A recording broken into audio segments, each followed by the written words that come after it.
की जाना मैं कोई। रांझा रांझा करदी नी मैं आपे रांझा होई। जो कोई अंदर बोले चाले जात असाडी सोई। की जाना मैं कोई वे अड़िया की जाना मैं कोई। सद्दो नी मैनू धीदो रांझा हीर ना आखो कोई। मैं नहीं वो आप है अपनी आप करे दिल जोई। की जाना मैं कोई वे अड़िया की जाना मैं कोई। भला होया असी दूरों छुट्टे भला होया असी दूरों छुट्टे नेड़े आण लदोई। हथ खूंडी मेरे अगे मंगू मोंडे भोरा लोई। की जाना मैं कोई वे अड़िया की जाना मैं कोई। चिट्टी चादर दाग लगेसी लोई दाग मिकोई। बुला वेखो हीर सलेटी किथे जा खलोई। की जाना मैं कोई वे अड़िया की जाना मैं कोई।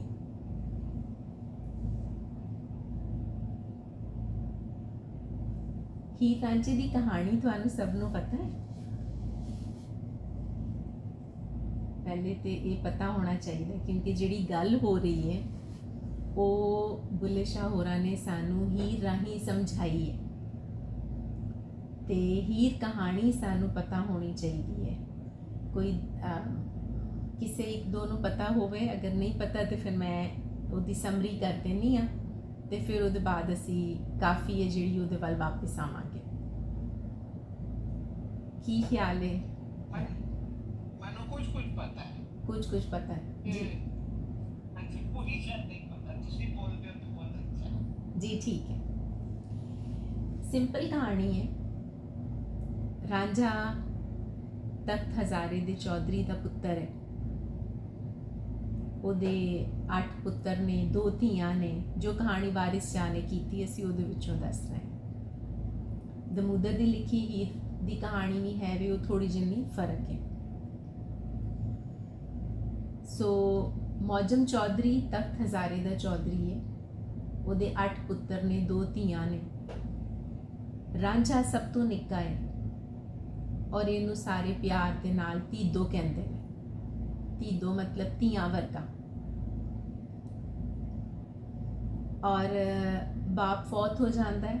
बाप के मरण तो बाद जमीन वंडी जाती है और भरा वधिया जमीन आप रख लेंदे ने, जिहड़ी बंजर है वो रांझे नूं दे देंदे ने। रांझा बड़ा हैरान होंदा है कि यह की गल हुई, असी सारे भरा हाँ सानू कट्ठियां रहना है, पर क्योंकि भरा विआहे होए ने उन्हां दियां अगों घर वालियां ने वो कहंदियां असी इहदी रोटी नहीं पकाणी, ये अपनी रोटी पकाने वाली आप ब्याह के लिया है। एक हर घर की कहानी कि असी एक फुलका वध नहीं ला सकते। सो यही कहानी रांझे नाल भी हुई। रांझे ने क्या है, जिथे वंड पै गई, जिथे असी वखरे हो गए भरा, उत्थे रहन का की फायदा, इथों चलीए। सो उथों उठ के टुर पिया। जदों रांझे दे भरावां नूं पता लगा तो वो फटाफट आए, आके उहदियां मिन्नतां तरले कि तू ना जा, तैनूं नहीं जाना चाहिए, असीं तेरे भरा वां। सो बड़ी लंबी उत्थे एक कहानी होंदी है कि जिंदगी विच जदों असीं कुछ करन लगने आ ते रस्मां रीत रिवाज सानूं किवें कंट्रोल करते हैं। जीवन मरण दियां तुसीं देख लो, घर बच्चा पैदा हो जाए, छोटा मोटा कोई हो जाए काम, तो उहदे ते जो रस्मां रीतां दे विच जरा जिन्ना फर्क आ जाए तो हर बंदा क्रिटिसाइज कर रहा होंदा है। रांझा है जिहड़ा उहनूं जिस वेले भरावां ने रस्मां रीतां दे नाल रोकिया कि तू ना जा भरा, ते बड़ी चीज़ होंदे ने, भरावां दे बगैर बंदा कल्ला हो जाता है। ते रांझे ने कहा नहीं, तुसीं रवो, तुहानूं धरती चाहिदी, तुहानूं जमीन की ओनरशिप चाहिदी, मालकी चाहिदी, रखो, असीं चले हाँ। क्योंकि इस काफ़ी दे विच गल रांझे दे बारे हो रही है। तुसीं रांझे दे सफ़र नूं गौर दे नाल सुनना है। रांझा हुण उत्थों टुरिया, रस्म रीत रिवाज नूं तज दिता ਉਹਦੇ ਬਾਅਦ ਥੋੜਾ ਪੰਧ ਕਰਕੇ ਕਿਸੇ ਨਾਲ ਦੇ ਪਿੰਡ ਕਿਸੇ ਮਸਜਿਦ ਦੇ ਵਿੱਚ ਗਿਆ, ਮੌਸਕ ਵਿੱਚ। ਉੱਥੇ ਉਹਦਾ ਟਾਕਰਾ ਹੋਇਆ ਮੌਲਵੀ ਦੇ ਨਾਲ। ਮਸਜਿਦ ਰੱਬ ਦਾ ਘਰ ਹੈ, ਗੁਰਦੁਆਰਾ ਹੈ, ਮੰਦਿਰ ਹੈ, ਟੈਂਪਲ ਹੈ, ਇਹ ਸਭ ਸਾਂਝੇ ਘਰ ਨੇ ਜਿੱਥੇ ਹਰ ਕੋਈ ਜਾ ਸਕਦਾ ਹੈ, ਕਿਸੇ ਨੂੰ ਕਿਸੇ ਤੋਂ ਪਰਮਿਸ਼ਨ ਦੀ ਇਜਾਜ਼ਤ ਦੀ ਲੋੜ ਨਹੀਂ ਹੈ। ਰਾਂਝਾ ਉੱਥੇ ਰਾਤ ਗੁਜ਼ਾਰਨ ਲਈ ਰੁਕਿਆ। ਮੌਲਵੀ ਆ ਗਿਆ। ਮੌਲਵੀ ਨੇ ਆ ਕੇ ਖੂਬ ਗਾਲਮ ਗਲੋਚ ਕੀਤੀ ਔਰ ਰਾਂਝੇ ਨਾਲ ਗੰਦੀ ਜ਼ੁਬਾਨ ਇਸਤੇਮਾਲ ਕੀਤੀ। ਉਹਨੂੰ ਕਿਹਾ ਕਿ ਨਿਕਲ ਇੱਥੋਂ। ਰਾਂਝਾ ਐਵੇਂ ਨਹੀਂ ਛੱਡ ਕੇ ਟੁਰਿਆ। ਉਹਨੇ ਸਾਰਾ ਐਨਾਲਿਸਿਸ ਪਹਿਲੇ ਕੀਤਾ ਹੈ ਜੀਵਨ ਦਾ, ਫਿਰ ਉਹਨੇ ਉਹ ਜੋ ਵੰਡ ਹੋਈ ਹੈ ਧਰਤੀ ਦੀ, ਉਹਨੂੰ ਇਸ ਲਈ ਤਜਿਆ। ਹੁਣ ਜਦੋਂ ਰਿਲੀਜਨ ਉਹਦੇ ਸਾਹਮਣੇ ਆ ਕੇ ਖੜਾ ਹੋਇਆ ਤੇ ਉਹਨੇ ਮੌਲਵੀ ਨੂੰ ਕਿਹਾ ਕਿ ਮੈਂ ਰੱਬ ਦੇ ਧਰਮ ਨੂੰ ਮੰਨਣਾ ਵਾ, ਮੌਲਵੀ ਦੇ ਧਰਮ ਨੂੰ ਨਹੀਂ ਮੰਨਦਾ। ਮੌਲਵੀ ਦਾ ਧਰਮ ਆਪਣੇ ਲਈ ਹੈ, ਰੱਬ ਦਾ ਧਰਮ ਸਭ ਲਈ। ਸੋ ਉਹਨੇ ਰਾਤ ਕੱਢੀ, ਉਹਨੇ ਉਹ ਵੀ ਜਗ੍ਹਾ ਛੱਡ ਦਿੱਤੀ। ਠੀਕ ਹੈ ਜੀ। ਹੁਣ ਉਹ ਤੀਜੀ ਜਗ੍ਹਾ ਤੇ ਆ ਗਿਆ। ਹੁਣ ਉਹਨੇ ਦਰਿਆ ਪਾਰ ਕਰਨਾ ਹੈ। ਉਹ ਆ ਗਿਆ ਪੱਤਨ ਤੇ। ਚਨਾਹ ਪਾਰ ਕਰਨੀ ਹੈ ਉਹਨੇ। ਚਨਾਹ ਦਰਿਆ ਹੈ ਪੰਜਾਬ ਦਾ। ਹੁਣ ਚਨਾਹ ਦੇ ਕੰਢੇ ਲੁੱਡਨ ਹੈ, ਮਲਾ, ਕਸ਼ਤੀ ਚਲਾਉਣ ਵਾਲਾ। ਟ੍ਰੇਡ ਸਾਰੀ ਉਸ ਵੇਲੇ ਦੇ ਵਿੱਚ, ਪੁਰਾਣੇ ਵੇਲੇ ਦੇ ਵਿੱਚ ਦਰਿਆਵਾਂ ਰਾਹੀਂ ਹੁੰਦੀ ਸੀ। ਹੁਣ ਦਰਿਆ ਪਾਰ ਕਰਨ ਲਈ ਲੁੱਡਨ ਹੈ, ਲੁੱਡਨ ਦੇ ਕੋਲ ਕਸ਼ਤੀ ਹੈ ਔਰ ਲੁੱਡਨ ਪੈਸੇ ਦੇ ਬਗੈਰ ਦਰਿਆ ਨਹੀਂ ਪਾਰ ਕਰਾਂਦਾ। ਉਹ ਰਾਂਝੇ ਨੂੰ ਕਹਿੰਦਾ ਪੈਸਾ ਖੋਲ ਕੇ ਮੇਰੇ ਹੱਥ ਰੱਖ, ਤੈਨੂੰ ਦਰਿਆ ਪਾਰ ਕਰਾਵਾਂਗਾ। ਜੇ ਤੂੰ ਜ਼ੋਰੇ ਮੇਰੀ ਕਸ਼ਤੀ 'ਚ ਬੈਠਾ, ਮੈਂ ਤੈਨੂੰ ਵਿਚਕਾਰ ਜਾ ਕੇ ਡੋਬਾਂਗਾ। ਪੈਸਾ ਤੇ ਰਾਂਝੇ ਕੋਲ ਹੈ ਨਹੀਂ। ਰਾਂਝਾ ਪੈਸੇ ਹੀ ਤੇ ਛੱਡ ਕੇ ਟੁਰਿਆ ਹੈ। ਉਹਦੇ ਕੋਲ ਤੇ ਇੱਕ ਵੰਝਲੀ ਹੈ। ਉਹਨੇ ਸਿਰਫ ਆਪਣੀ ਇੱਕ ਬਾਂਸਰੀ ਨਾਲ ਰੱਖੀ ਹੈ, ਫਲੂਟ ਤੇ ਟੁਰ ਪਿਆ। ਹੁਣ ਜਿਸ ਵਕਤ ਉਹਦੇ ਕੋਲ ਪੈਸੇ ਨਹੀਂ ਨੇ, ਦਰਿਆ ਪਾਰ ਨਹੀਂ ਕਰ ਸਕਦਾ, ਉਹ ਚੁੱਪ ਕਰਕੇ ਪਾਸੇ ਤੇ ਬਹਿ ਕੇ ਆਪਣਾ ਬਾਂਸਰੀ ਵਜਾਉਣ ਲੱਗ ਪਿਆ। ਜਿਵੇਂ ਹੀ ਉਹਨੇ ਬਾਂਸਰੀ ਵਜਾਈ ਹੈ, ਉਹ ਪੱਤਨ ਤੇ ਜਿੰਨੀ ਖਲਕਤ ਸੀ ਉਹ ਸਾਰੀ ਆ ਕੇ ਉਹਦੇ ਕੋਲ ਇਕੱਠੀ ਹੋ ਗਈ ਕਿ ਇਹ ਕੀ ਹੈ, ਕਿਹੜਾ ਸੁਰ ਵਜਾ ਰਿਹਾ ਹੈ, ਕਿਵੇਂ ਵਜਾ ਰਿਹਾ ਹੈ। ਸਭ ਖਲਕਤ ਉੱਥੇ ਉਹਦੇ ਕੋਲ ਆ ਗਈ ਹੈ। ਉਹਦੇ ਵਿੱਚ ਲੁੱਡਨ ਦੀਆਂ 2 ਬੀਵੀਆਂ ਵੀ ਨੇ। ਉਹ ਕਹਿੰਦੀਆਂ ਤੂੰ ਇੰਨਾ ਸੋਹਣਾ ਹੈ, ਤੇਰੇ ਕੋਲ ਇੰਨਾ ਸੁਰ ਹੈ, ਤੇ ਤੂੰ ਕਿਉਂ ਚਿੰਤਾ 'ਚ ਬੈਠਾ ਹੈ? ਕੌਣ ਹੈ? ਕਿੱਥੋਂ ਆਏ ਹੈ? ਕਿੱਥੇ ਚੱਲਾ ਹੈ? ਕਹਿੰਦਾ ਮੈਂ ਪੱਤਨ ਤੇ ਜਾਣਾ ਹੈ, ਦਰਿਆ ਪਾਰ ਕਰਕੇ ਪਰਲੇ ਪਾਸੇ ਜਾਣਾ ਹੈ। ਪੈਸੇ ਹੈ ਨਹੀਂ ਮੇਰੇ ਕੋਲ, ਮਲਾ ਮੈਨੂੰ ਦਰਿਆ ਪਾਰ ਨਹੀਂ ਕਰਾਉਂਦਾ। ਉਹ ਦੋਵੇਂ ਕਹਿੰਦੀਆਂ ਨੇ ਤੂੰ ਫਿਕਰ ਹੀ ਨਾ ਕਰ, ਅਸੀਂ ਲੁੱਡਨ ਦੀਆਂ ਘਰ ਵਾਲੀਆਂ, ਪਾਣੀ 'ਚ ਜੰਮੀਆਂ ਪਲੀਆਂ ਵਾ, ਤੈਨੂੰ ਮੋਢਿਆਂ ਤੇ ਚੁੱਕ ਕੇ ਦਰਿਆ ਪਾਰ ਕਰਾਵਾਂਗੀ। ਲੁੱਡਨ ਨੂੰ ਫਿਕਰ ਪੈ ਗਿਆ ਜੀ। ਮੱਲਾ, ਬੋਟਮੈਨ ਜੀ ਜੀ ਜੀ, ਲੁੱਡਨ ਉਹਦਾ ਨਾਮ ਹੈ। ਨੋ ਠੀਕ ਹੈ। ਲੁੱਡਨ, ਮਲਾਹ ਦਾ ਨਾਮ ਲੁੱਡਨ ਹੈ, ਜੋ ਬੋਟਮੈਨ ਹੈ, ਕਸ਼ਤੀ ਚਲਾਉਣ ਵਾਲਾ। ਹੁਣ ਲੁੱਡਨ ਸੋਚਦਾ ਹੈ ਕਿ ਇਹ ਤੇ ਜਾਏਗਾ, ਇਹ ਤੇ ਮੇਰੀਆਂ ਦੋਵੇਂ ਜ਼ਨਾਨੀਆਂ ਵੀ ਨਾਲ ਲੈ ਚੱਲੇ। ਇਹ ਕੋਈ ਬਲਾ ਹੈ, ਇਹਨੂੰ ਬਾਹਰ ਕੱਢੋ, ਇਹਨੂੰ ਕੱਢੋ ਇੱਥੋਂ। ਉਹਨੂੰ ਕਹਿੰਦਾ ਬਹਿ ਕਸ਼ਤੀ 'ਚ, ਮੈਂ ਤੈਨੂੰ ਪਰਲੇ ਪਾਸੇ ਲਾ ਕੇ ਆਵਾਂ। ਉਹਨੂੰ ਦੂਜੇ ਪਾਸੇ ਲਾ ਆਇਆ। ਹੁਣ ਇਹਨਾਂ ਸਾਰੀਆਂ ਨੂੰ ਅਸੀਂ ਫਿਰ ਪੜਚੋਲਨੇ ਆ। ਪਹਿਲੇ ਇੱਕ ਦਫਾ ਅਸੀਂ ਰਾਂਝੇ ਵਾਲੀ ਕਹਾਣੀ ਪੂਰੀ ਕਰ ਲਈ। ਹੁਣ ਰਾਂਝਾ ਉੱਥੇ ਗਿਆ ਹੈ ਦਰਿਆ ਦੇ ਦੂਜੇ ਕੰਢੇ। ਉੱਥੇ ਹੀਰ ਨੇ ਰਾਂਝੇ ਨੂੰ ਵੇਖਿਆ।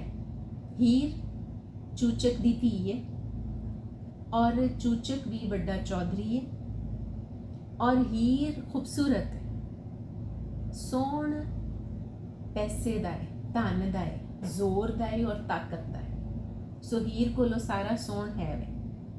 ਡਾਢਿਆਂ ਦੇ ਬਾਲ ਕੋਝੇ ਵੀ ਹੋਣ ਤੇ ਸੋਹਣੇ ਹੀ ਲੱਗਦਾ ਹੈ, ਤੇ ਮਾੜਿਆਂ ਦੇ ਬਾਲ ਸੋਹਣੇ ਵੀ ਹੋਣ ਤੇ ਮਿੱਟੀ ਘੱਟੇ 'ਚ ਰੁਲਦੇ ਨੇ।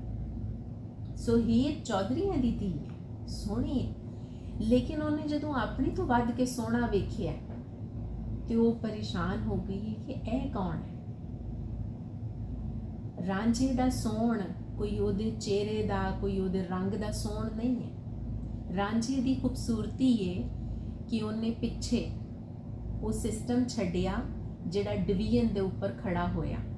ਉਹਦੇ ਭਰਾਵਾਂ ਨੇ ਜੋ ਜ਼ਮੀਨ ਔਰ ਮਾਲਕੀ ਵੰਡੀ, ਰਾਂਝੇ ਨੇ ਛੱਡ ਦਿੱਤੀ। ਉਹਦੇ ਬਾਅਦ ਰਸਮਾਂ ਰੀਤਾਂ ਰਿਵਾਜਾਂ ਨੇ ਰਾਂਝੇ ਨੂੰ ਬੰਨਿਆ, ਰਾਂਝੇ ਉਹ ਵੀ ਬੇੜੀਆਂ ਲਾ ਦਿੱਤੀਆਂ। ਫਿਰ ਧਰਮ ਨੇ ਰਾਂਝੇ ਨੂੰ ਬੰਨਿਆ, ਰਾਂਝੇ ਨੇ ਰੱਬ ਦੇ ਧਰਮ ਨੂੰ ਮੰਨਿਆ, ਇਸ ਸਿਸਟਮ ਦੇ ਧਰਮ ਨੂੰ ਨਹੀਂ। ਰਾਂਝੇ ਨੇ ਉਹ ਵੀ ਛੱਡ ਦਿੱਤਾ। ਹੁਣ ਰਾਂਝਾ ਅੱਗੇ ਕੈਪੀਟਲਿਜ਼ਮ ਦੇ ਹੱਥ ਵਿੱਚ ਆ ਗਿਆ, ਜਿੱਥੇ ਪੈਸੇ ਦੀ ਗੱਲ ਆ ਗਈ। ਉਹਨੇ ਕਿਹਾ ਇਹਦੇ ਬਗੈਰ ਵੀ ਕੰਮ ਹੋ ਸਕਦਾ ਹੈ, ਸੋ ਉਹਦਾ ਕੰਮ ਟੁਰਿਆ, ਕਿਉਂਕਿ ਉਹ ਸੁਰ ਨਾਲ ਜੁੜਿਆ ਹੋਇਆ ਸੀ। ਉਹਦਾ ਯਕੀਨ ਇੱਕ ਕੁਦਰਤ ਦੇ ਨਾਲ ਸੀ। ਬਾਕੀ ਉੱਥੇ ਬੈਠੇ ਰਹੇ, ਰਾਂਝਾ ਦਰਿਆ ਪਾਰ ਕਰ ਗਿਆ। ਇਹ ਜਿਹੜਾ ਦਰਿਆ ਪਾਰ ਕਰਨ ਹੈ ਨਾ, ਇਹ ਬਹੁਤ ਵੱਡੀ ਰਮਜ਼ ਹੈ। ਦਰਿਆ ਪਾਰ ਕਰਨ ਦਾ ਮਤਲਬ ਹੈ ਨਵਾਂ ਜੀਵਨ। ਜਿਵੇਂ ਅਸੀਂ ਇਸ ਜਹਾਨ ਵਿੱਚ ਜੰਮਣ ਤੋਂ ਪਹਿਲੇ ਮਾਂ ਦੀ ਕੁੱਖ ਵਿੱਚ ਪਾਣੀ 'ਚ ਹੁੰਦੇ ਹਾਂ, ਸੋ ਉਸ ਪਾਣੀ 'ਚੋਂ ਨਿਕਲ ਕੇ ਅਸੀਂ ਨਵੀਂ ਜੂਨ ਵਿੱਚ ਆਉਂਦੇ ਹਾਂ। ਜਦੋਂ ਰਾਂਝੇ ਨੇ ਦਰਿਆ ਪਾਰ ਕਰ ਲਿਆ ਤੇ ਜੋ ਥੋੜਾ ਬਹੁਤ ਇਸ ਸਿਸਟਮ ਦਾ ਲੱਗ ਲਬੇੜ ਉਹਨੂੰ ਲੱਗਾ ਹੋਇਆ ਸੀ, ਉਹ ਵੀ ਲੱਥ ਗਿਆ। ਹੁਣ ਜਿਹੜਾ ਦੂਜੇ ਕੰਢੇ ਪਹੁੰਚਿਆ ਹੈ ਨਾ, ਉਹ ਆਪ ਕੁਦਰਤ ਹੈ, ਉਹ ਆਪ ਇੱਕ ਸੱਜ ਜੰਮਿਆ ਬਾਲ ਹੈ, ਇੱਕ ਨਵੀਂ ਹੋਂਦ ਹੈ, ਜਿਹਦੇ ਅੰਦਰ ਕੋਈ ਲਾਲਚ ਨਹੀਂ, ਜਿਹਦੇ ਅੰਦਰ ਕੋਈ ਪੋਲਿਊਸ਼ਨ ਨਹੀਂ, ਕੋਈ ਰਲਾ ਨਹੀਂ, ਕੋਈ ਮਿਲਾਵਟ ਨਹੀਂ, ਇੱਕ ਖਰਾ ਸੁੱਚਾ। ਔਰ ਉਹ ਹੀਰ ਨੇ ਉਹਨੂੰ ਵੇਖਿਆ, ਕਿਸੇ ਹੁਸਨ ਨੂੰ ਨਹੀਂ ਵੇਖਿਆ। ਕਿਉਂਕਿ ਜਦੋਂ ਅਸੀਂ ਕਿਸੇ ਬੱਚੇ ਨੂੰ ਦੇਖਨੇ ਆ ਨਾ, ਤੇ ਅਸੀਂ ਕਦੀ ਇਹ ਨਹੀਂ ਪੁੱਛਿਆ ਕਿ ਇਹ ਕਿਹਦਾ ਹੈ। ਅਸੀਂ ਇਹ ਵੀ ਨਹੀਂ ਪੁੱਛਦੇ ਕਿ ਮੁੰਡਾ ਹੈ ਕਿ ਕੁੜੀ ਹੈ। ਬਸ ਅਸੀਂ ਬੱਚਾ ਵੇਖਨੇ ਆ ਤੇ ਸਾਡੇ ਹੱਥ ਉਹਦੇ ਵੱਲ ਤੇ ਸਾਡੇ ਮੂੰਹ ਤੇ ਹਾਸਾ ਆ ਜਾਂਦਾ। ਸਾਨੂੰ ਰਾਹ ਜਾਂਦਿਆਂ, ਸਫ਼ਰ ਕਰਦਿਆਂ, ਕੋਈ ਮਾਂ ਬੱਚੇ ਨੂੰ ਚੁੱਕ ਕੇ ਵੀ ਖੜਦੀ ਏ, ਪਾਰਕ ਵਿੱਚ ਬੈਠੇ ਆ, ਸਾਡਾ ਦੂਰ ਦੂਰ ਤੱਕ ਕੋਈ ਲੈਣਾ ਦੇਣਾ ਨਾ ਹੋਵੇ, ਪਰ ਬੱਚੇ ਨੂੰ ਵੇਖਦੇ ਆ ਅਸੀਂ ਇੱਕ ਵਾਰੀ ਹੱਸਦੇ ਜ਼ਰੂਰ। ਕਿਉਂ? ਉਹਦੇ ਨਾਲ ਸਾਡਾ ਕਿਹੜਾ ਰਿਸ਼ਤਾ ਹੈ? ਕਿਉਂਕਿ ਬੱਚੇ ਦੇ ਅੰਦਰ ਸੱਚ ਹੁੰਦਾ ਹੈ, ਬੱਚੇ ਦੇ ਅੰਦਰ ਅਪਣੈਤ ਹੁੰਦੀ ਹੈ, ਬੱਚੇ ਲਈ ਸਾਰੇ ਆਪਣੇ ਹੁੰਦੇ ਨੇ, ਬੱਚੇ ਲਈ ਕੋਈ ਪਰਾਇਆ ਨਹੀਂ ਹੁੰਦਾ। ਰਾਂਝਾ ਇਸ ਵੇਲੇ ਉਹ ਰੂਪ ਹੈ, ਉਹ ਰੂਪ ਹੀਰ ਨੂੰ ਭਾ ਗਿਆ। ਤੇ ਹੀਰ ਨੇ ਕੀ ਵੇਖਿਆ? ਹੱਥ ਵੰਝਲੀ, ਕੰਨ ਦੇ ਵਿੱਚ ਵਾਲਾ, ਜ਼ੁਲਫ ਮੁਖੜੇ ਤੇ ਪਰੇਸ਼ਾਨ ਹੋਈ। ਰਾਂਝੇ ਉੱਠ ਕੇ ਆਖਿਆ, ਵਾਹ ਸਜਨ। ਹੀਰ ਹੱਸ ਕੇ ਤੇ ਮਿਹਰਬਾਨ ਹੋਈ। ਸੋ ਬਸ ਇੰਨੀ ਕਹਾਣੀ ਹੈ। ਉਹਦੇ ਬਾਅਦ ਹੀਰ ਉਹਨੂੰ ਪੁੱਛਦੀ ਹੈ, ਤੂੰ ਕੌਣ ਹੈ, ਕਿੱਥੋਂ ਆਇਆ ਹੈ, ਪਿੱਛੇ ਕਿਹਨੂੰ ਛੱਡ ਕੇ ਆਇਆ ਹੈ, ਅੱਗੇ ਕਿਹਦੇ ਲਈ ਪਿਆ ਜਾਣਾ ਹੈ। ਇਹ ਸਾਡੇ ਸਿਸਟਮ ਦੇ ਕੁਐਸਚਨ ਜਿਹੜੇ ਅਸੀਂ ਹਰ ਰੋਜ਼ ਇੱਕ ਦੂਜੇ ਤੋਂ ਕਰਨੇ ਆ। ਸੋ ਹੀਰ ਉਹਨੂੰ ਪੁੱਛਦੀ ਹੈ ਤੇ ਉਹ ਦੱਸਦਾ ਹੈ, ਕਹਿੰਦਾ ਹੀਰ ਲਈ ਨਿਕਲਿਆ ਸਾਂ। ਸੋ ਲਫ਼ਜ਼ ਹੀਰ ਹੈ ਜਿਹੜਾ, ਉਹਦਾ ਮਤਲਬ ਹੈ ਐਸੈਂਸ, ਤੱਤ। ਤੇ ਹੀਰ ਉਹਨੂੰ ਕਹਿੰਦੀ ਹੈ ਕਿ ਠੀਕ ਹੈ, ਮੈਂ ਇੱਥੇ ਦੇ ਚੌਧਰੀ ਦੀ ਧੀ ਹਾਂ ਔਰ ਸਾਡੀਆਂ ਬਹੁਤ ਜ਼ਮੀਨਾਂ ਨੇ, ਬਹੁਤ ਕੁਛ ਹੈ, ਤੂੰ ਸਾਡੇ ਕੋਲ ਆ ਕੇ ਚਾਕ ਲੱਗ ਜਾ। ਕਹਿੰਦਾ ਠੀਕ ਹੈ। ਹੁਣ ਤੁਸੀਂ ਇਹ ਦੇਖਣਾ ਹੈ, ਚੌਧਰੀ ਦਾ ਪੁੱਤਰ ਚੌਧਰੀ ਤੋਂ ਮੁਸਾਫਿਰ ਹੋਇਆ, ਮੁਸਾਫਿਰ ਤੋਂ ਉਹ ਆ ਕੇ ਹੁਣ ਚਾਕ ਹੋ ਗਿਆ। ਚੂਚਕ ਦਾ, ਹੀਰ ਦੇ ਬਾਪ ਚੂਚਕ ਦਾ ਚਾਕ ਲੱਗ ਗਿਆ, ਮੱਝਾਂ ਚਰਾਉਣ ਲੱਗ ਪਿਆ। ਹੀਰ ਔਰ ਰਾਂਝਾ, ਚਾਕ ਜਿਹੜਾ ਮੱਝਾਂ ਚਰਾਉਣ ਵਾਲਾ, ਜਾਨਵਰ ਚਰਾਉਣ ਵਾਲਾ ਹੈ ਜਿਹੜਾ, ਉਹ ਚਾਕ ਹੈ। ਸੋ ਉਹ ਹੁਣ ਚਾਕ ਲੱਗ ਗਿਆ, ਮੱਝਾਂ ਚਰਾ ਰਿਹਾ ਹੈ। ਔਰ ਉਹ ਜਿਹੜੀ ਪ੍ਰੇਮ ਪਿਆਰ ਔਰ ਜਿਹੜੀ ਵੰਡ ਤੋਂ ਬਿਨਾਂ ਜੀਵਨ ਰਾਂਝਾ ਲੱਭਦਾ ਸੀ, ਉਹਨੂੰ ਇੱਥੇ ਆ ਕੇ ਹੀਰ ਦੇ ਵਿੱਚੋਂ ਲੱਭਾ। ਕਿਉਂਕਿ ਹੀਰ ਨੇ ਆਪਣਾ ਇਨਕਾਰ ਕੀਤਾ ਔਰ ਰਾਂਝੇ ਦੇ ਨਾਲ ਸੰਗ ਬਣਾਇਆ। ਠੀਕ ਹੈ, ਹੁਣ ਵਿੱਚ ਕੈਦੋ ਦੀ ਐਂਟਰੀ ਹੋਈ, ਜੋ ਕਿ ਇੱਕ ਵਿਲਨ ਦੇ ਤੌਰ ਤੇ ਕਹਾਣੀ ਵਿੱਚ ਆਇਆ। ਪਿੰਡ ਦਾ ਕੋਈ ਜੀ ਹੈ ਜਾਂ ਕੁਝ ਸਟੋਰੀਆਂ ਦੱਸਦੀਆਂ ਨੇ ਕਿ ਉਹ ਹੀਰ ਦਾ ਚਾਚਾ ਹੈ, ਜੋ ਵੀ ਹੈ, ਪਰ ਉਹ ਕਿਉਂਕਿ ਸਿਸਟਮ ਦਾ ਰਿਜੈਕਟਿਡ ਬੰਦਾ ਹੈ, ਕਿਉਂਕਿ ਫਿਜ਼ੀਕਲੀ ਉਹਦੇ ਵਿੱਚ ਪ੍ਰੋਬਲਮ ਹੈ, ਉਹਦਾ ਵਿਆਹ ਵੀ ਨਹੀਂ ਹੋਇਆ, ਘਰ-ਬਾਰ ਵੀ ਕੋਈ ਨਹੀਂ ਹੈ, ਉਹਦੇ ਕੋਲ ਕੋਈ ਪ੍ਰਾਪਰਟੀ ਓਨਰਸ਼ਿਪ ਵੀ ਨਹੀਂ ਹੈ, ਉਹਦੀ ਇੱਕ ਲੱਤ ਹੈ ਜਿਹੜੀ ਉਹ ਵੀ ਖਰਾਬ ਹੈ, ਸੋ ਉਹ ਸੋਟੀ ਲੈ ਕੇ ਆਸਰੇ ਦੇ ਨਾਲ ਟੁਰਦਾ ਹੈ। ਇਹ ਸਾਰੀਆਂ ਚੀਜ਼ਾਂ ਸਾਨੂੰ ਪੂਰੇ ਸਮਾਜ ਦੇ ਵਿੱਚੋਂ ਥੋੜਾ ਵੱਖਰਾ ਕਰ ਦਿੰਦੀਆਂ। ਸਾਨੂੰ ਲੱਗਦਾ ਕਿ ਅਸੀਂ ਥੋੜ੍ਹੇ ਜਿੰਨੇ ਘੱਟ ਹੋ ਗਏ ਹਾਂ, ਨੀਵੇਂ ਹਾਂ ਅਸੀਂ ਉਸ, ਕਿਉਂਕਿ ਸਿਸਟਮ ਸਾਰਾ ਉੱਚੇ ਨੀਵੇਂ ਦਾ ਬਣਿਆ ਹੋਇਆ, upper class, middle class, lower class. So class society ਦੇ ਵਿੱਚ ਆਪਣੀ ਜਗ੍ਹਾ ਬਣਾਉਣ ਲਈ ਸਾਨੂੰ ਕੋਈ ਨਾ ਕੋਈ ਪੱਜ ਬਣਾਉਣਾ ਪੈਂਦਾ, ਕੁਛ ਨਾ ਕੁਛ ਕੋਈ ਢੰਗ ਵਰਤਣਾ ਪੈਂਦਾ। ਕੈਦੋ ਨੇ ਕੀ ਢੰਗ ਵਰਤਿਆ ਹੋਇਆ ਕਿ ਉਹ ਲਗਾਈ ਬੁਝਾਈ ਕਰਦਾ, ਲੋਕਾਂ ਨੂੰ ਲੜਵਾਉਂਦਾ ਔਰ ਫਿਰ ਆਪਣੀ ਚੌਧਰ ਬਣਾਉਂਦਾ। ਉਹ ਕਿਉਂਕਿ ਸੂਹ ਰੱਖਦਾ, ਨਜ਼ਰ ਰੱਖਦਾ, ਧਿਆਨ ਰੱਖਦਾ ਕਿੱਥੇ ਕੀ ਹੋ ਰਿਹਾ। ਸੋ ਉਹਨੂੰ ਹੀਰ ਦੀ ਖਬਰ ਹੋ ਜਾਂਦੀ, ਉਹ ਜਾ ਕੇ ਚੂਚਕ ਅੱਗੇ ਸ਼ਿਕਾਇਤ ਕਰਦਾ। ਚੂਚਕ ਕਹਿੰਦਾ ਠੀਕ ਹੈ, ਕੁੜੀ ਏ, ਪਰਾਇਆ ਧਨ ਨੇ, ਕੱਲ ਵੀ ਵਿਆਹਣੀ, ਅੱਜ ਵੀ ਵਿਆਹਣੀ, ਹੁਣੇ ਵਿਆਹੋ। ਸੋ ਉਹਦਾ ਰਿਸ਼ਤਾ ਖੇੜਿਆਂ ਦੇ ਘਰ ਰੰਗਪੁਰ ਕਰ ਦਿੰਦੇ ਨੇ, ਸੈਦੇ ਖੇੜੇ ਦੇ ਨਾਲ। ਹੀਰ ਦਾ ਵਿਆਹ ਹੋ ਜਾਂਦਾ ਹੈ। ਰਾਂਝੇ ਨੂੰ ਕੱਢ ਦਿੱਤਾ ਜਾਂਦਾ ਹੈ। ਹੀਰ ਰੰਗਪੁਰ ਚਲੀ ਗਈ ਵਿਆਹ ਕੇ। ਰਾਂਝਾ ਪਾਸੇ ਤੇ ਹੋ ਕੇ ਝੁੱਗੀ ਪਾ ਕੇ ਬੈਠਾ ਹੈ। ਹੀਰ ਸੁਨੇਹਾ ਭੇਜਦੀ ਹੈ ਕਿ ਜੋਗੀ ਬਣ ਕੇ ਆ। ਸੋ ਹੀਰ ਦੀ ਕਹਾਣੀ ਬਹੁਤ ਵੱਡੀ ਔਰ ਬਹੁਤ ਲੰਮੀ ਹੈ। ਮੈਂ ਸਿਰਫ ਉਹਦੀ ਛੋਟੀ ਜਿੰਨੀ ਸਮਰੀ ਕਰਨ ਦੀ ਕੋਸ਼ਿਸ਼ ਕਰ ਰਹੀ ਹਾਂ ਤਾਂ ਕਿ ਅਸੀਂ ਇਹ ਸਮਝ ਸਕੀਏ ਕਿ ਹੀਰ ਕਿਉਂ ਕਹਿ ਰਹੀ ਹੈ ਰਾਂਝਾ ਰਾਂਝਾ ਕਰਦੀ ਨਹੀਂ, ਮੈਂ ਆਪੇ ਰਾਂਝਾ ਹੋਈ। ਹੁਣ ਹੀਰ ਹੈ ਜਿਹੜੀ ਉਹਨੂੰ ਸੁਨੇਹਾ ਘੱਲਿਆ ਤੇ ਰਾਂਝਾ ਉੱਥੋਂ ਨਿਕਲ ਕੇ ਬਾਲਨਾਥ ਦੇ ਟਿੱਲੇ ਤੇ ਗਿਆ ਔਰ ਉੱਥੋਂ ਜਾ ਕੇ ਉਹਦੇ ਕੋਲੋਂ ਜੋਗ ਲਿਆ। ਹੁਣ ਰਾਂਝਾ ਕਿੱਥੋਂ ਟੁਰਿਆ ਸੀ? ਚੌਧਰੀ ਦਾ ਪੁੱਤਰ ਸੀ, ਪਾਂਧੀ ਹੋਇਆ, ਚਾਕ ਹੋਇਆ, ਹੁਣ ਜੋਗੀ ਬਣ ਗਿਆ। ਸੋ ਉਹ ਸੁਸਾਇਟੀ ਦੇ ਵਿੱਚ ਆਪਣੇ ਲੈਵਲ ਤੋਂ ਥੱਲੇ ਵੱਲ ਜਾ ਰਿਹਾ। ਇਹ ਵਿਹਾਰ, ਇਹ ਸਿਸਟਮ ਹੋਵੇ ਜਿਹੜਾ ਉੱਪਰ ਵੱਲ ਜਾਂਦਾ ਹੈ। ਰਾਂਝਾ ਥੱਲੇ ਵੱਲ ਕਿਉਂ ਜਾਂਦਾ ਹੈ? ਔਰ ਜਿੰਨਾ ਉਹ ਨਿਉਂਦਾ ਹੈ ਪਿਆ, ਓਨਾ ਉਹ ਭਰਿਆ ਜਾਂਦਾ ਹੈ ਪਿਆ, ਓਨਾ ਉਹਦੇ ਅੰਦਰ ਵਾਧਾ ਹੁੰਦਾ ਹੈ ਪਿਆ, ਓਨਾ ਉਹ ਕੁਦਰਤ ਦੇ ਨਾਲ ਪਿਆ ਜੁੜਦਾ ਹੈ, ਵਨਨੈਸ ਦੇ ਅੰਦਰ ਰਚਦਾ ਮਿਚਦਾ ਹੈ ਪਿਆ। ਹੁਣ ਜਦੋਂ ਰਾਂਝਾ ਜੋਗੀ ਬਣ ਕੇ ਰੰਗਪੁਰ ਪਹੁੰਚਿਆ ਔਰ ਉੱਥੋਂ ਹੀਰ ਦੀ ਨਨਾਣ ਨੇ ਉਹਦੇ ਨਾਲ ਰਲ ਕੇ ਤਰੀਕੇ ਦੇ ਨਾਲ ਉੱਥੋਂ ਉਹ ਨਿਕਲੇ ਨੇ ਤੇ ਰਾਹ ਦੇ ਵਿੱਚ ਇੱਕ ਜਗ੍ਹਾ ਹੈ ਕੋਟ ਕਬੂਲਾ, ਉੱਥੇ ਆ ਕੇ ਉਹਨਾਂ ਨੂੰ ਫੜਿਆ ਗਿਆ ਹੈ। ਕੋਟ ਕਬੂਲੇ ਵਾਲਾ ਜਿਹੜਾ ਜੱਜ ਹੈ, ਕਾਜ਼ੀ ਹੈ, ਉਹ ਕਹਿੰਦਾ ਕਿ ਬਈ ਨਹੀਂ, ਜਿਹਦੇ ਨਾਲ ਨਿਕਾਹ ਹੋਇਆ ਹੀਰ ਉਹਦੇ ਨਾਲ ਹੀ ਜਾਏਗੀ। ਸੋ ਹੀਰ ਨੂੰ ਉਹ ਸੈਦੇ ਔਰ ਉਹਦੀ ਫੈਮਿਲੀ ਦੇ ਨਾਲ ਭੇਜ ਦਿੰਦੇ। ਰਾਂਝਾ ਕਿਉਂਕਿ ਜੋਗ ਲੈ ਚੁੱਕਿਆ ਹੈ ਔਰ ਰਾਂਝਾ ਇੰਨਾ ਪੰਧ ਕਰ ਚੁੱਕਿਆ ਹੈ, ਰਾਂਝਾ ਕਹਿੰਦਾ ਕਿ ਇੰਨਾ ਅਨਿਆਂ ਹੈ ਇਸ ਜਹਾਨ ਦੇ ਉੱਤੇ ਕਿ ਅਨਿਆਂ ਦੀ ਹੱਦ ਹੀ ਕੋਈ ਨਹੀਂ ਹੈ। ਅੱਗ ਲੱਗੀ ਇਹੋ ਜਿਹੀ ਥਾਂ ਨੂੰ ਜਿੱਥੇ ਸੱਚ ਨਹੀਂ ਹੈ, ਜਿੱਥੇ ਇਨਸਾਫ ਨਹੀਂ, ਜਿੱਥੇ ਕਿਸੇ ਨੂੰ ਉਹਦਾ ਹੱਕ ਨਹੀਂ ਮਿਲਦਾ ਤੇ ਕੋਟ ਕਬੂਲੇ ਦੇ ਆਲ ਦੁਆਲੇ ਅੱਗ ਲੱਗ ਜਾਂਦੀ ਹੈ। ਇਹ ਹੀਰ ਦੀ ਕਹਾਣੀ ਜੋ ਵਾਰਿਸ ਸ਼ਾਹ ਨੇ ਲਿਖੀ ਉਹ ਸਾਨੂੰ ਦੱਸਦੀ ਹੈ। ਫਿਰ ਕਾਜ਼ੀ ਨੂੰ ਅਹਿਸਾਸ ਹੁੰਦਾ ਕਿ ਫੈਸਲਾ ਗਲਤ ਹੋਇਆ। ਅਸੀਂ ਸੌਖਾ ਨਹੀਂ ਮੰਨਦੇ ਨਾ, ਅੱਗਾਂ ਲਾ ਕੇ, ਹੜ੍ਹ ਲਿਆ ਕੇ, ਤਬਾਹੀਆਂ ਲਾ ਕੇ ਪੂਰੀ ਧਰਤੀ ਦੀਆਂ, ਫਿਰ ਸਾਨੂੰ ਸਮਝ ਆਉਂਦੀ ਹੈ ਕਿ ਹਾਂ ਨਹੀਂ ਅਸੀਂ ਧਿਆਨ ਕਰਨਾ ਹੈ। ਸੋ ਉਹਨੇ ਹੀਰ ਨੂੰ ਲੈ ਕੇ ਰਾਂਝੇ ਨੂੰ ਵਾਪਸ ਦੇ ਦਿੱਤਾ।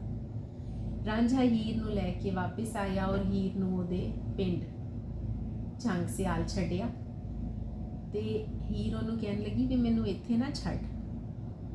ਕਹਿੰਦਾ ਨਹੀਂ, ਮੈਂ ਜਾ ਕੇ ਜੰਜ ਬਣਾ ਕੇ ਲਿਆਵਾਂਗਾ ਤੇ ਪ੍ਰੋਪਰ ਤਰੀਕੇ ਨਾਲ ਤੈਨੂੰ ਵਿਆਹ ਕੇ ਖੜਾਂਗਾ।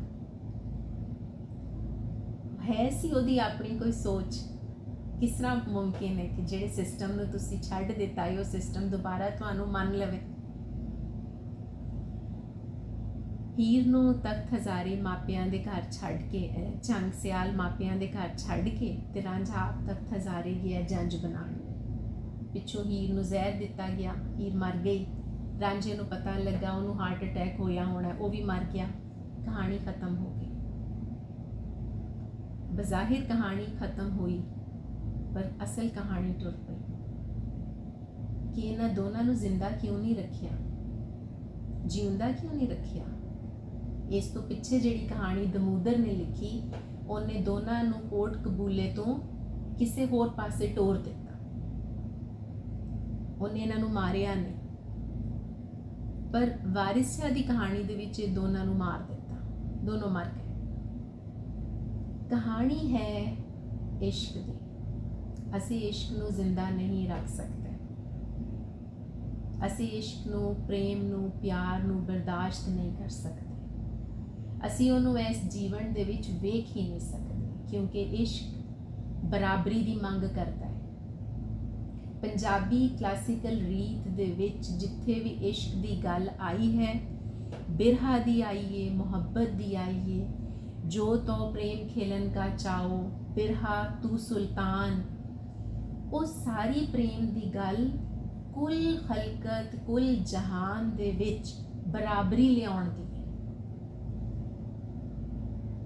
ਪੰਜਾਬ ਦੇ ਵਿੱਚ ਇਸ਼ਕ ਦੀ ਗੱਲ, ਪ੍ਰੇਮ ਦੀ ਗੱਲ ਪੰਜਾਬੀ ਲਿਟਰੇਚਰ ਦੇ ਵਿੱਚ ਕਿਸੇ ਇੱਕ ਮੁੰਡੇ ਔਰ ਕੁੜੀ ਦੇ ਇਸ਼ਕ ਦੀ ਗੱਲ ਨਹੀਂ ਹੈ। ਰਾਂਝਾ ਇੱਕ ਆਈਡੀਆਲੋਜੀ ਹੈ, ਰਾਂਝਾ ਇੱਕ ਫਿਲਾਸਫੀ ਹੈ, ਇੱਕ ਸੋਚ ਹੈ ਐਸੇ ਜੀਵਨ ਦੀ ਜਿਹੜਾ ਅਸੀਂ ਅੱਜ ਤੱਕ ਵੇਖਿਆ ਹੀ ਨਹੀਂ। ਇੱਕ ਖਾਬ ਹੈ, ਇੱਕ ਸੁਪਨਾ ਹੈ ਐਸੇ ਜਹਾਨ ਦਾ ਜਿਹੜਾ ਅਜੇ ਵਸਣਾ ਹੈ, ਜਿਹੜਾ ਪਹਿਲੇ ਕਿਧਰੇ ਵਸਦਾ ਸੀ ਐਸੇ ਧਰਤੀ ਦੇ ਉੱਪਰ, ਜਿਹਨੂੰ ਕੈਪੀਟਲਿਜ਼ਮ ਨੇ ਆ ਕੇ ਤਰੋੜਿਆ ਔਰ ਉਹਨੇ ਕਲਾਸ ਸੁਸਾਇਟੀ ਬਣਾ ਕੇ ਸਾਨੂੰ ਸਭ ਨੂੰ ਵੱਖਰਾ ਵੱਖਰਾ ਕਰ ਦਿੱਤਾ। ਇਹ ਹੁਣ ਜਿਹੜੀ ਕਹਾਣੀ ਹੈ ਇਸ ਵੇਲੇ ਸਾਨੂੰ ਮੁਸ਼ਕਿਲ ਵੀ ਲੱਗਦੀ ਹੈ, ਇਹ ਸਾਡੇ ਵੱਡਿਆਂ ਨੂੰ ਤੇ ਇਹ ਰਮਜ਼ਾਂ ਸਮਝਣ ਦੀ ਲੋੜ ਹੀ ਨਹੀਂ ਸੀ, ਜਿਹਦੇ ਲਈ ਅਸੀਂ ਹੁਣ ਮੀਟਿੰਗਸ ਕਰਕੇ ਬਹਿ ਕੇ ਪੜ੍ਹ ਕੇ ਸਮਝਨੇ ਆ। ਹੁਣ ਅਸੀਂ ਆ ਜਾਈਏ ਦੂਜਾ ਜਿਹੜਾ ਇਹਦਾ ਮੇਨ ਪੁਆਇੰਟ ਹੈ, ਫਿਰ ਉਹਦੇ ਬਾਅਦ ਅਸੀਂ ਕਾਫੀ ਸ਼ੁਰੂ ਕਰਾਂਗੇ। ਕੀ ਜਾਣਾ ਮੈਂ ਕੋਈ ਵੇੜਿਆ, ਕੋਈ ਕੌਣ ਹੈ? ਬੁੱਲੇ ਸ਼ਾਹ ਦੇ ਕੋਲੇ ਦੀ ਬਹੁਤ ਵਰਤੋਂ ਹੈ। ਕੀ ਜਾਣਾ ਮੈਂ ਕੌਣ, ਬੁੱਲਿਆ ਕੀ ਜਾਣਾ ਮੈਂ ਕੌਣ, ਫਿਰ ਇਹ ਵੇ ਕੀ ਜਾਣਾ ਮੈਂ ਕੋਈ ਵੇੜਿਆ। ਲਾਹੌਰ ਪਾਕਿਸਤਾਨ ਵਿੱਚ ਸਾਡੇ ਉਸਤਾਦ ਨੇ ਨਜਮ ਹੁਸੈਨ ਸੈਯਦ, ਉਹਨਾਂ ਨੇ ਇਹਦੀ ਇੰਟਰਪ੍ਰੀਟੇਸ਼ਨ ਕੀਤੀ ਹੈ, ਉਹਨਾਂ ਇਹਦਾ ਵੇਰਵਾ ਕੀਤਾ ਹੈ ਕਿ ਕੌਣ ਉਹ ਕੋਈ ਕੌਣ ਹੈ, ਕੀ ਮਤਲਬ ਹੈ ਇਹਦਾ। ਜਦੋਂ ਬੂਆ ਖੜਕਦਾ ਨਾ ਤੇ ਅਸੀਂ ਪੁੱਛਦੇ ਹਾਂ ਕੌਣ ਹੈ, ਉਹ ਜਿਹਦਾ ਸਾਨੂੰ ਨਹੀਂ ਪਤਾ ਜਾਂ ਜਿਹਦਾ ਸਾਨੂੰ ਨਾਂ ਨਹੀਂ ਪਤਾ ਹੁੰਦਾ ਤੇ ਅਸੀਂ ਪੁੱਛਦੇ ਹਾਂ ਕੋਈ ਆਇਆ ਸੀ, ਅਸੀਂ ਪੁੱਛਦੇ ਹਾਂ ਤੁਸੀਂ ਕੌਣ ਹੋ। ਇਹ ਸਿਸਟਮ ਔਰ ਇਹ ਵਿਹਾਰ ਜਿਹਦੇ ਅੰਦਰ ਹਰ ਇਨਸਾਨ ਦਾ ਇੱਕ ਨਾਂ ਹੈ, ਉਸ ਨਾਂ ਦੇ ਨਾਲ ਉਹਦੀ ਜ਼ਾਤ ਹੈ, ਉਸ ਜ਼ਾਤ ਦੇ ਨਾਲ ਉਹਦਾ ਕਸਬ ਹੈ। ਸੋ ਇਹ ਤਿੰਨੋਂ ਚੀਜ਼ਾਂ ਇਕੱਠੀਆਂ ਹੋ ਕੇ ਇੱਕ ਬੰਦਾ ਬਣਦਾ ਪਿਆ। ਬੁੱਲੇ ਸ਼ਾਹ ਦੀ ਸ਼ਾਇਰੀ ਨੇ ਇਹ ਸਾਰੀ ਆਈਡੈਂਟਿਟੀ ਨੂੰ ਰਿਜੈਕਟ ਕੀਤਾ ਹੈ। ਕੀ ਰਿਜੈਕਸ਼ਨ ਹੈ ਬੁੱਲੇ ਸ਼ਾਹ ਦੇ ਕੋਲ? ਨਾਂ ਦੀ, ਜ਼ਾਤ ਦੀ ਔਰ ਕੰਮ ਦੀ।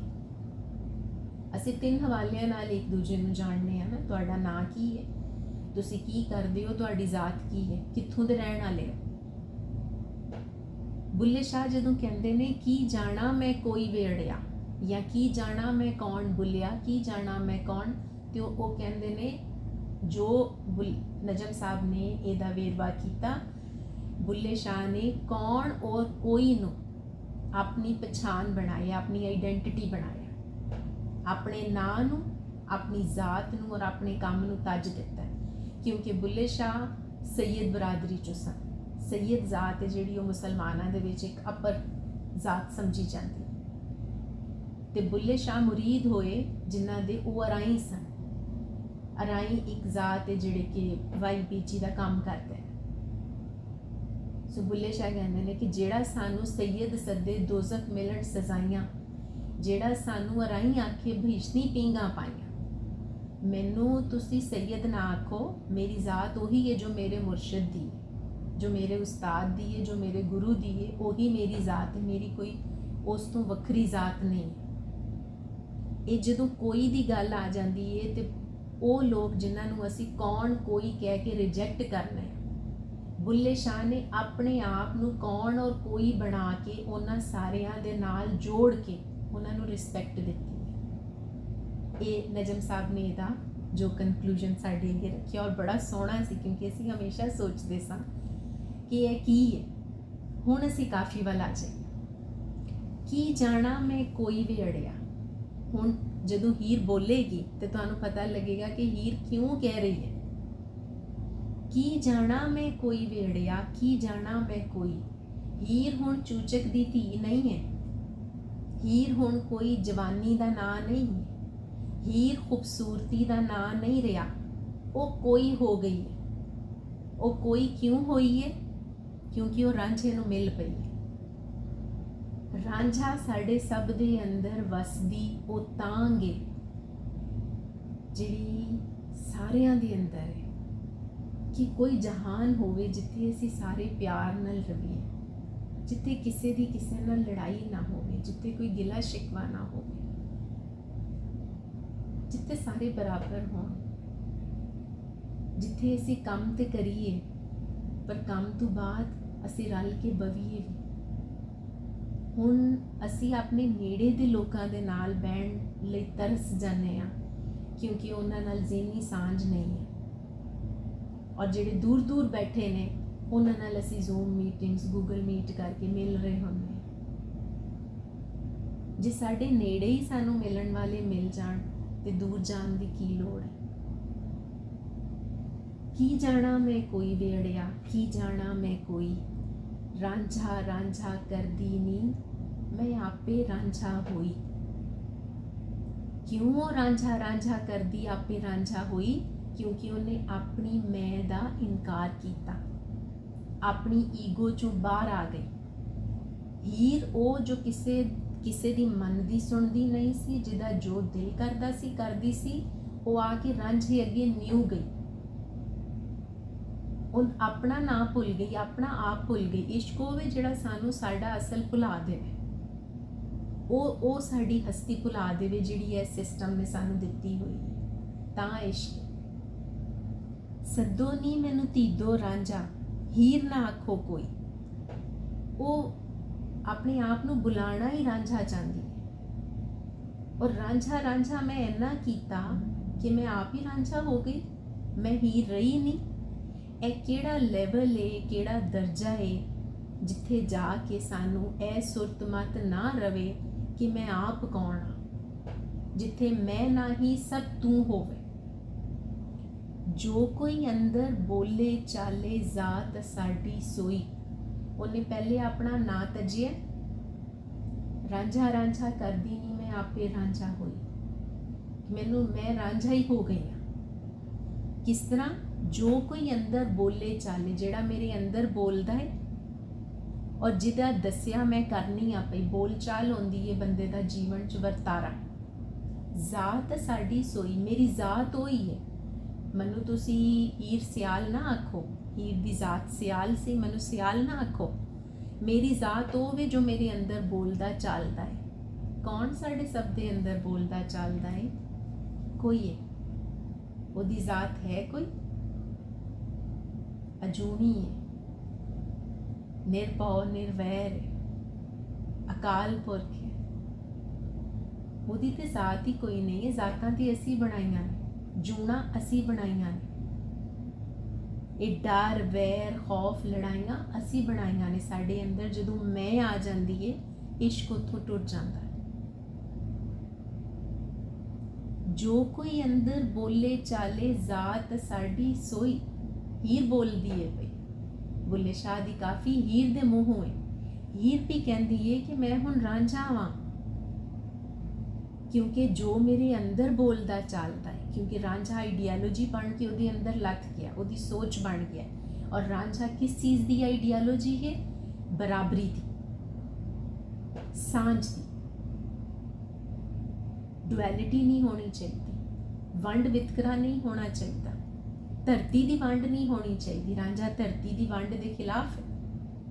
ਜਿੱਥੇ ਧਰਤੀ ਵੰਡੀ ਗਈ ਉਹਨੇ ਛੱਡ ਦਿੱਤੀ। ਮੁੜ ਉਹਨੇ ਵੇਖਿਆ ਸਾਰੇ ਜਹਾਨ 'ਚ ਧਰਤੀ ਵੰਡੀ ਜਾਂਦੀ ਹੈ। ਉਹ ਧਰਤੀ ਦੀ ਵੰਡ 'ਚੋਂ ਨਿਕਲਿਆ ਤੇ ਰਸਮਾਂ ਰੀਤਾਂ ਦੀਆਂ ਵੰਡਾਂ 'ਚ ਫਸ ਗਿਆ। ਉੱਥੋਂ ਨਿਕਲਿਆ ਤੇ ਧਰਮ ਦੀ ਵੰਡ 'ਚ ਫਸ ਗਿਆ। ਉੱਥੋਂ ਨਿਕਲਿਆ ਤੇ ਕੈਪੀਟਲਿਜ਼ਮ ਦੀ ਵੰਡ ਵਿੱਚ ਫਸ ਗਿਆ। ਲੇਕਿਨ ਸਾਰੀਆਂ ਵੰਡਾਂ 'ਚੋਂ ਬਾਹਰ ਨਿਕਲਿਆ ਤੇ ਰਾਂਝਾ ਬਣਿਆ। ਰਾਂਝਾ ਬਣਿਆ ਤੇ ਹੁਣ ਉਹ ਸਭ ਨੂੰ ਬਣਾ ਸਕਦਾ ਹੈ। ਤਾਂ ਹੀਰ ਹੈ ਜਿਹੜੀ ਉਹ ਕਹਿੰਦੀ ਹੈ ਕਿ ਜੋ ਕੋਈ ਅੰਦਰ ਬੋਲੇ ਚਾਲੇ, ਇਹ ਕਰਨੀ ਹੈ ਰਾਂਝੇ ਦੀ ਸਾਰੀ। ਇਹਨੂੰ ਹੀਰ ਨੇ ਪਛਾਣਿਆ। ਸੱਦੋ ਨੀ ਮੈਨੂੰ ਧੀਦੋ ਰਾਂਝਾ, ਹੀਰ ਨਾ ਆਖੋ ਕੋਈ।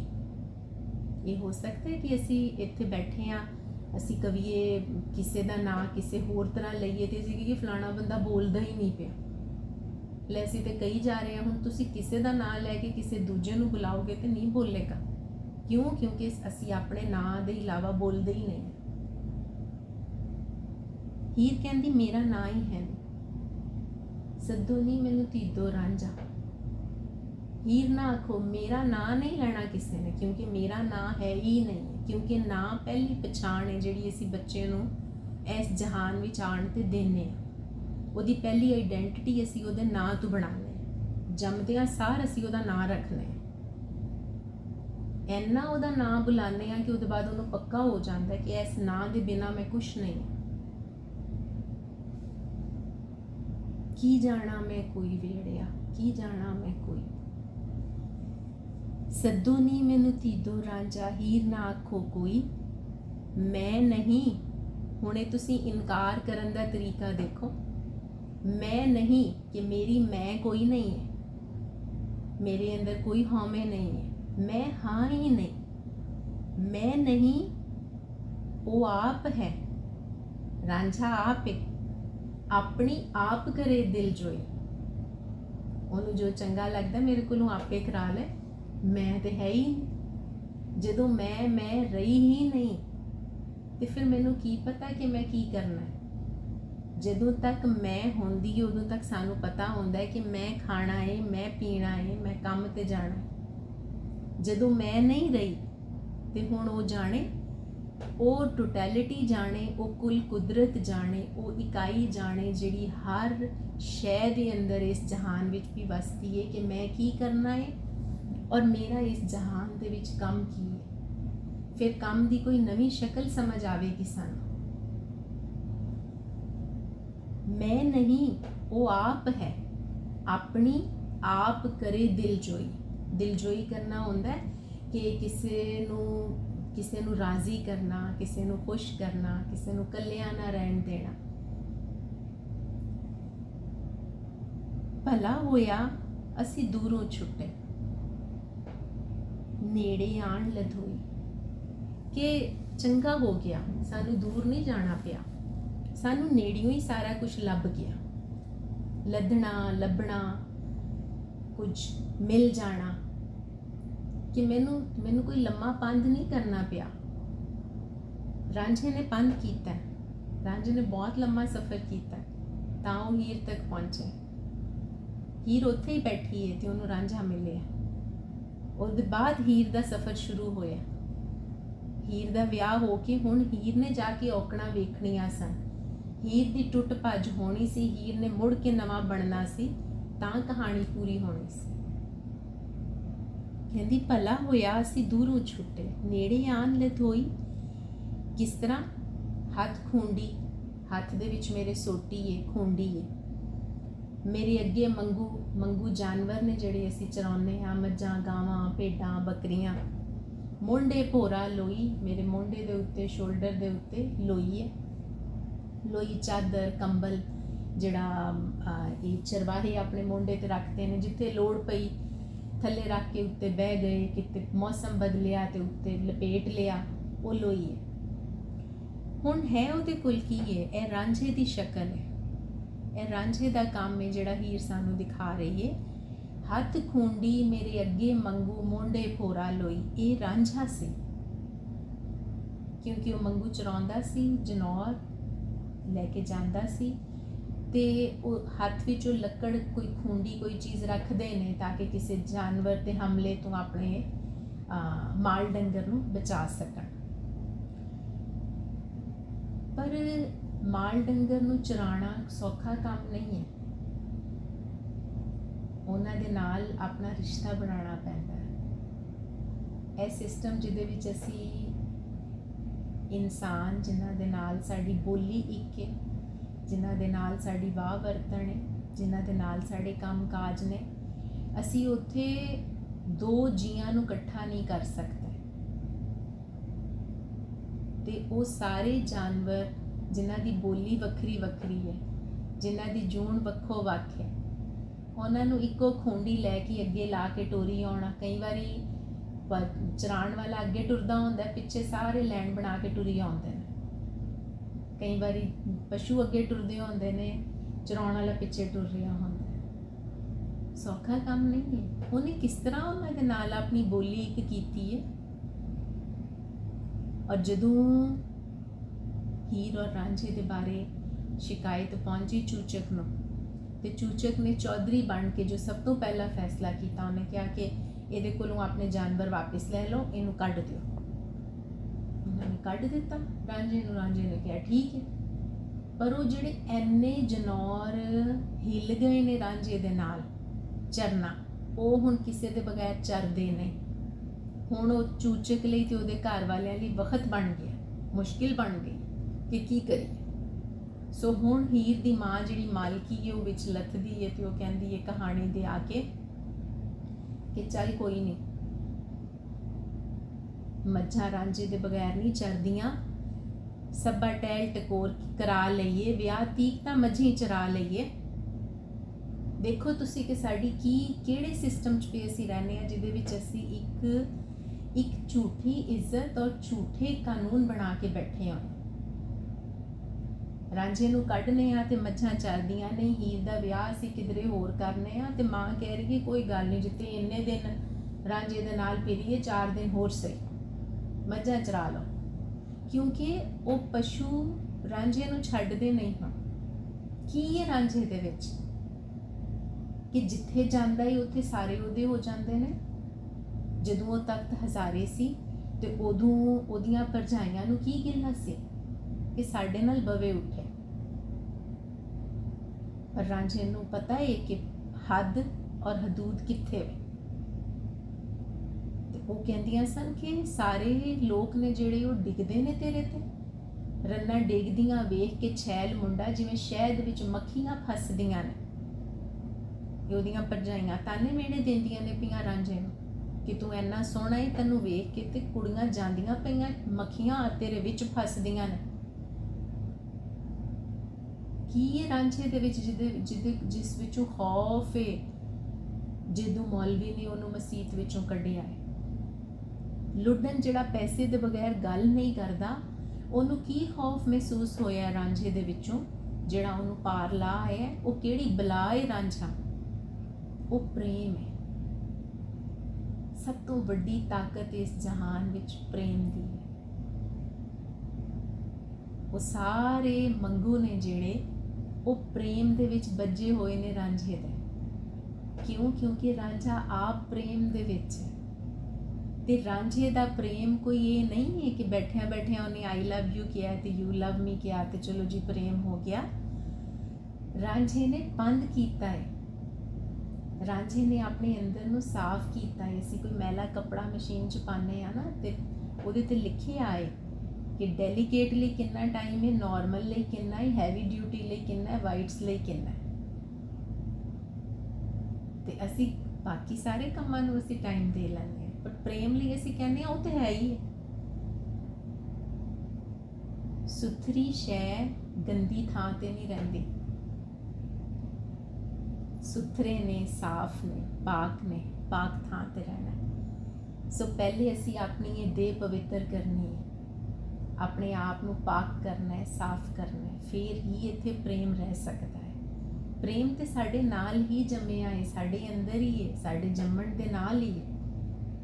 पर फिर असीं इस विहार विच आके अपना नाम रख के जिहड़ा सानूं मापियां ने दिता, ਉਹਦੇ ਨਾਲ ਆਪਣੀ ਜ਼ਾਤ ਰੱਖ ਕੇ और फिर ਉਹਦੇ ਨਾਲ ਆਪਣਾ प्रोफैशन, डॉक्टरी, इंजीनियरी, वकालत, प्रोफैसरी, पता नहीं की कुछ, ਉਹ ਸਾਰੀਆਂ ਚੀਜ਼ਾਂ ਡਾਇਰੈਕਟਰਸ਼ਿਪਾਂ ਅਸੀਂ ਆਪਣੇ ਨਾਂ ਦੇ ਨਾਲ ਲਾ ਕੇ ਤੇ ਉਹਨੂੰ ਗੰਦਾ ਕਰ ਲਿਆ। ਰਾਂਝੇ ਨੇ 1 ਬਾਏ 1 ਕਰਕੇ ਸਾਰੀਆਂ ਛੱਡੀਆਂ ਨੇ ਤੇ ਰਾਂਝਾ ਹੁਣ ਸਿੰਬਲ ਹੈ ਪ੍ਰੇਮ ਦਾ, ਪਿਆਰ ਦਾ। ਉਹਨੂੰ ਕਹਿਣਾ ਨਹੀਂ ਪੈਂਦਾ, ਉਹ ਕਰਦਾ ਹੈ, ਕਿਉਂਕਿ ਇਸ਼ਕ ਦੱਸਦਾ ਨਹੀਂ ਕਿ ਮੈਂ ਹਾਂ, ਇਸ਼ਕ ਆਪ ਮਹਿਸੂਸ ਹੁੰਦਾ ਹੈ, ਪਤਾ ਲੱਗਦਾ ਸਾਨੂੰ। ਇਨਸਾਨ ਦੇ ਖਿੜਨ ਤੋਂ, ਇਨਸਾਨ ਦੇ ਹੱਸਣ ਤੋਂ, ਇਨਸਾਨ ਦੇ ਜਿਉਣ ਵਸਣ ਤੋਂ ਪਤਾ ਲੱਗਦਾ। ਬੁੱਲੇ ਸ਼ਾਹ ਨੂੰ ਪੜ੍ਹਨੇ ਆ ਨਾ ਪਏ, ਜਿਹੜੀ ਗੱਲ ਰੇਨਾ ਜੀ ਨੇ ਉਹ ਗਰੁੱਪ ਦੇ ਵਿੱਚ ਕੀਤੀ, ਉਹ ਵੀ ਇਸੇ ਦੇ ਨਾਲ ਕਨੈਕਟਡ ਹੈ ਕਿ ਬੁੱਲੇ ਸ਼ਾਹ ਨੇ ਜਿਹੜੀ ਉਹਨਾਂ ਨੇ ਪੁੱਛਿਆ ਕਿ ਮੈਂ ਤੇ ਮੁਰੀਦ ਹੋਣਾ ਕਿਸੇ ਦਾ, ਲੜ ਫੜਨਾ ਕਿਸੇ ਦਾ, ਰੱਬ ਨੂੰ ਪਾਣਾ ਚਾਹੁੰਦਾ। ਤੇ ਕਿਸੇ ਨੇ ਉਹਨੂੰ ਸਲਾਹ ਦਿੱਤੀ ਕਿ ਸ਼ਾਹ ਇਨਾਇਤ ਕੋਲ ਚਲਾ ਜਾ, ਦਰਵੇਸ਼ ਸੂਫੀ ਸਨ ਆਪਣੇ ਵੇਲੇ ਵਿੱਚ, ਤੇ ਅਰਾਈ ਸਨ, ਵਾਈ ਬੀਜੀ ਦਾ ਕੰਮ ਕਰਦੇ ਸਨ। ਬੁੱਲੇ ਸ਼ਾਹ ਨੇ ਜਾ ਕੇ ਹਾਜ਼ਰੀ ਦਿੱਤੀ ਤੇ ਉਹ ਪਨੀਰੀ ਪਿਲਾਉਂਦੇ ਸਨ ਚੌਲਾਂ ਦੀ। ਤੇ ਬੁੱਲੇ ਸ਼ਾਹ ਨੇ ਕਿਹਾ ਸਰਕਾਰ ਹਾਜ਼ਰ ਹੋਇਆ ਵਾਂ। ਪੁੱਛਿਆ ਕੀ ਕੰਮ ਹੈ? ਕਹਿੰਦੇ ਜੀ ਰੱਬ ਨੂੰ ਪਾਣਾ ਚਾਹੁੰਦਾ ਵਾਂ। ਤੇ ਉਹ ਪਨੀਰੀ ਪਿਲਾਉਂਦੇ ਸਨ। ਉਹਨੇ ਕਿਹਾ ਬੁੱਲਿਆ ਰੱਬ ਦਾ ਕੀ ਪਾਉਣਾ, ਇਧਰੋਂ ਪੁੱਟਣਾ ਤੇ ਇੱਧਰ ਲਾਉਣਾ।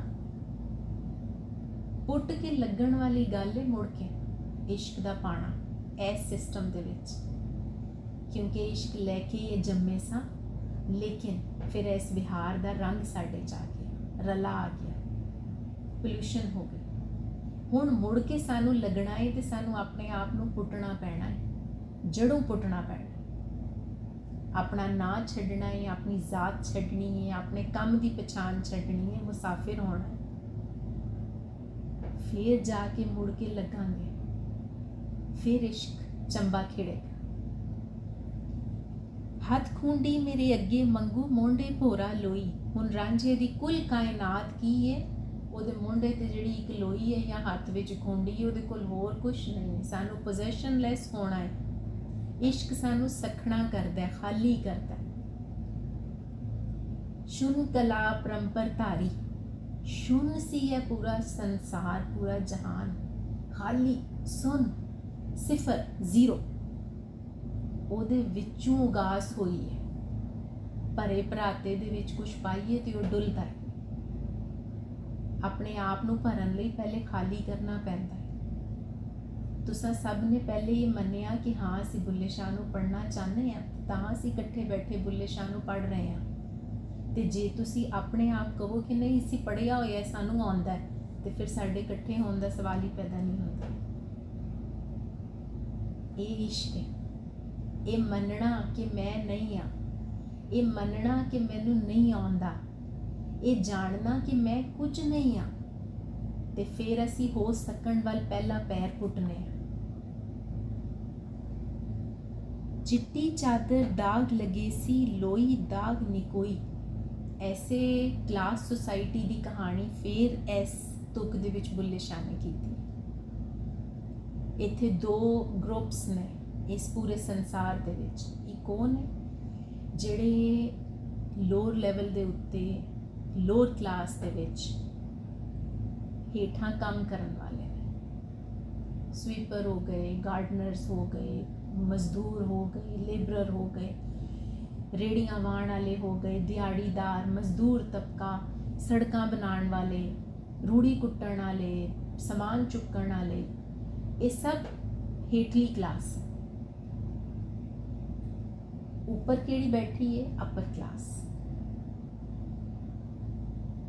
ਹਰ ਬੰਦੇ ਨੇ ਕੱਪੜਾ ਉਹ ਪਾਣਾ ਹੈ ਜਿਹੜੇ ਹਿਸਾਬ ਦਾ ਉਹ ਕੰਮ ਕਰਦਾ ਹੈ।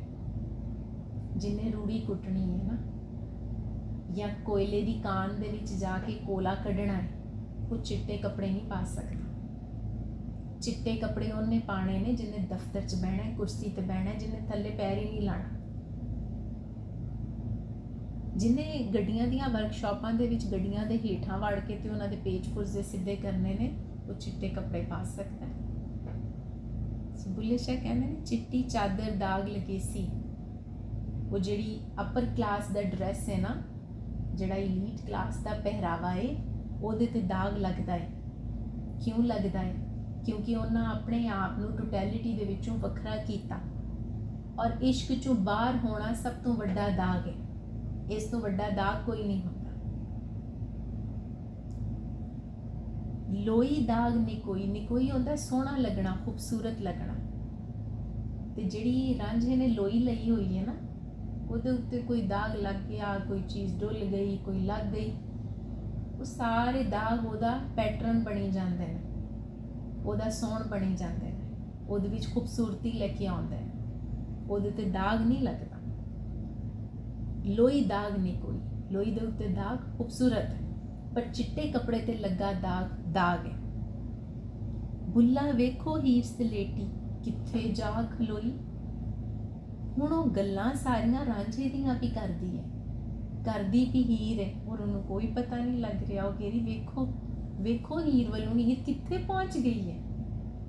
ਇਹ ਮੈਂ ਸਾਂ ਚੂਚਕ ਦੀ ਧੀ, ਜਿਹੜੀਆਂ 360 ਸਹੇਲੀਆਂ ਨੂੰ ਨਾਲ ਲੈ ਕੇ ਟੁਰਦੀ ਸੀ, ਜਿਹਦਾ ਮਾਣ ਔਰ ਗੁਮਾਨ ਕਿਸੇ ਗਿਣਤੀ ਵਿੱਚ ਨਹੀਂ ਸੀ, ਜਿਹਦੇ ਅੱਗੇ ਕੋਈ ਬੋਲ ਨਹੀਂ ਸੀ ਸਕਦਾ, ਜਿਹਦੇ ਇੱਕ ਆਰਡਰ ਦੇ ਉੱਤੇ ਸਾਰੇ ਕੰਮ ਹੁੰਦੇ ਸਨ।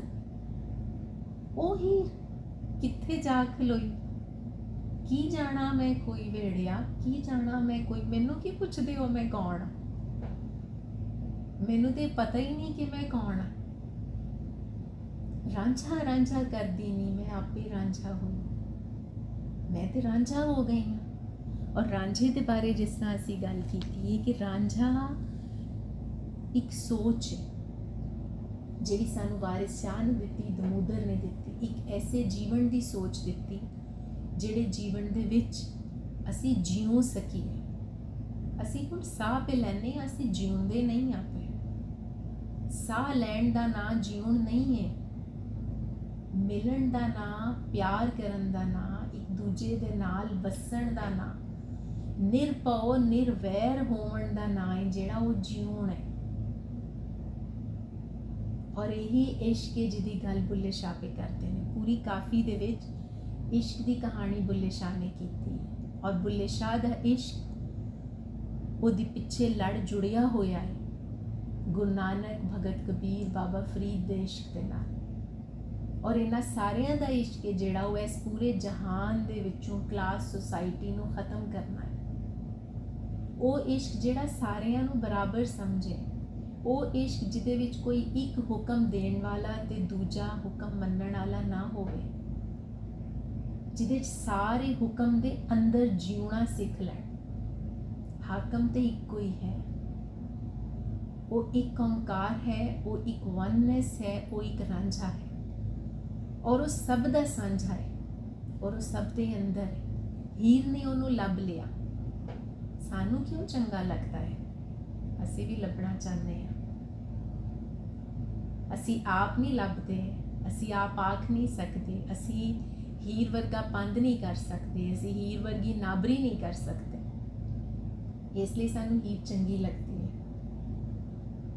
ਕਿਉਂਕਿ ਉਹ ਕਰ ਰਹੀ ਹੈ ਜੋ ਅਸੀਂ ਨਹੀਂ ਕਰ ਸਕਦੇ, ਕਰਨਾ ਚਾਹੁੰਦੇ ਹਾਂ। ਰਾਂਝਾ ਕਰ ਗੁਜ਼ਰਿਆ ਤਾਂ ਉਹ ਰਾਂਝਾ ਹੈ।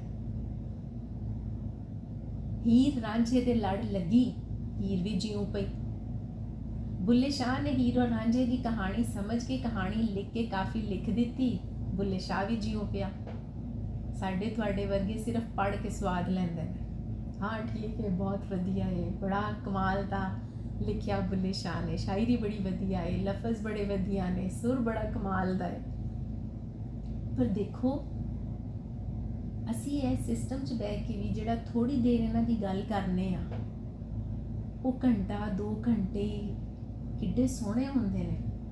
ਸਾਨੂੰ ਭੁੱਲ ਜਾਂਦਾ ਹੈ ਕਿ ਵਿਹਾਰ ਵਿੱਚ ਕੁਝ ਹੋਰ ਵੀ ਹੋ ਰਿਹਾ ਹੈ। ਇਹ ਇਸ਼ਕ ਹੈ ਜਿਹੜਾ ਸਾਨੂੰ ਸਾਡਾ ਆਪਾ ਭੁਲਾ ਦਿੰਦਾ ਹੈ, ਸਾਨੂੰ ਸਾਡੀ ਉਹ ਹੋਂਦ ਭੁਲਾ ਦਿੰਦਾ ਹੈ ਜਿਹੜੀ ਇਹ ਸਿਸਟਮ ਨੇ ਦਿੱਤੀ। ਇਹ ਇਸ਼ਕ ਹੈ। ਕੀ ਜਾਣਾ ਮੈਂ ਕੋਈ ਵੇੜਿਆ, ਕੀ ਜਾਣਾ ਮੈਂ ਕੋਈ, ਰਾਂਝਾ ਰਾਂਝਾ ਕਰਦੀ ਨੀ, ਮੈਂ ਆਪੇ ਰਾਂਝਾ ਹੋਈ। ਜੋ ਕੋਈ ਅੰਦਰ ਬੋਲੇ ਚਾਲੇ, ਜ਼ਾਤ ਅਸਾਡੀ ਸੋਈ। ਕੀ ਜਾਣਾ ਮੈਂ ਕੋਈ ਵੇੜਿਆ, ਕੀ ਜਾਣਾ ਮੈਂ ਕੋਈ। ਸੱਦੋ ਨੀ ਮੈਨੂੰ ਧੀਦੋ ਰਾਂਝਾ, ਹੀਰ ਨਾ ਆਖੋ ਕੋਈ। ਮੈਂ ਨਹੀਂ ਉਹ ਆਪ ਹੈ ਆਪਣੀ, ਆਪ ਕਰੇ ਦਿਲ ਜੋਈ। ਕੀ ਜਾਣਾ ਮੈਂ ਕੋਈ ਵੇੜਿਆ, ਕੀ ਜਾਣਾ ਮੈਂ ਕੋਈ। ਭਲਾ ਹੋਇਆ ਅਸੀਂ ਦੂਰੋਂ ਛੁੱਟੇ, ਨੇੜੇ ਆਣ ਲਧੋਈ। ਹੱਥ ਖੁੰਡੀ ਮੇਰੇ ਅੱਗੇ ਮੰਗੂ, ਮੋਢੇ ਭੋਰਾ ਲੋਈ। ਵੇ ਕੀ ਜਾਣਾ ਮੈਂ ਕੋਈ ਵੇੜਿਆ, ਕੀ ਜਾਣਾ ਮੈਂ ਕੋਈ। ਚਿੱਟੀ ਚਾਦਰ ਦਾਗ ਲਗੇ ਸੀ, ਲੋਈ ਦਾਗ ਨਿਕੋਈ। ਬੁੱਲਾ ਵੇਖੋ ਹੀਰ ਸਲੇਟੀ, ਕਿੱਥੇ ਜਾ ਖਲੋਈ। ਕੀ ਜਾਣਾ ਮੈਂ ਕੋਈ ਵੇੜਿਆ, ਕੀ ਜਾਣਾ ਮੈਂ ਕੋਈ।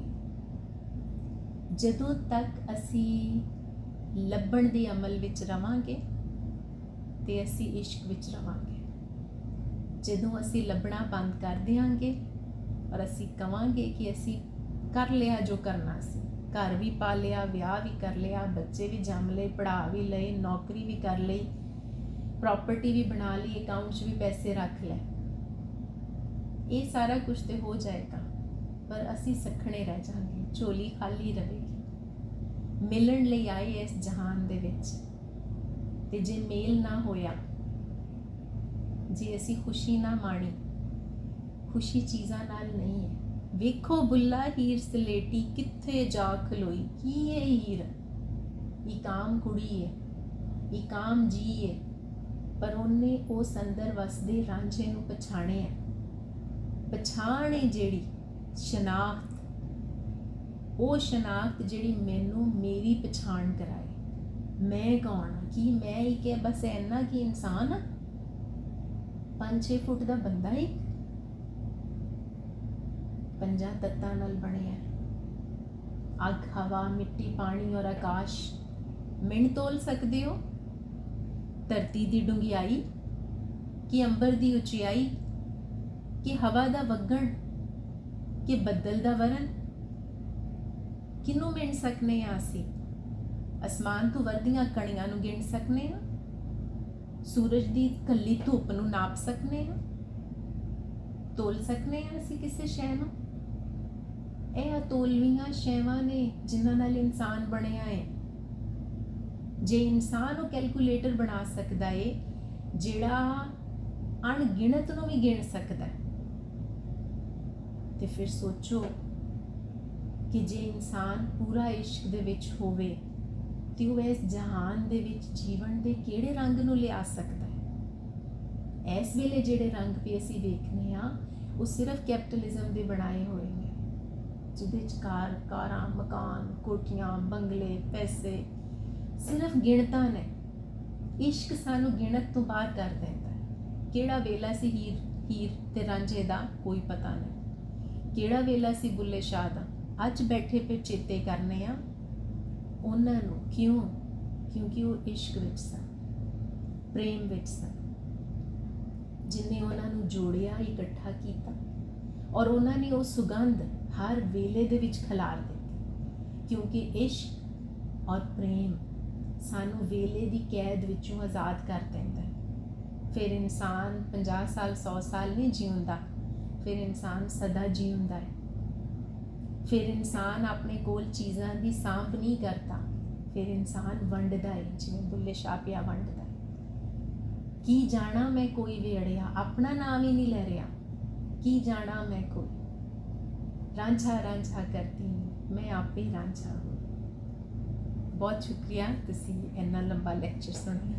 ਤੁਸੀਂ ਹੁਣ ਕੋਈ ਗੱਲਬਾਤ, ਮੁਸ਼ਕਿਲ ਲਫ਼ਜ਼ ਹੋਣ, ਸਵਾਲ ਹੋਣ, ਤੁਸੀਂ ਪਲੀਜ਼ ਜ਼ਰੂਰ ਕਰੋ, ਆਪਣਾ ਹਿੱਸਾ ਪਾਓ ਵਿੱਚ, ਫਿਰ ਸੰਗਤ ਪੂਰੀ ਹੁੰਦੀ ਹੈ।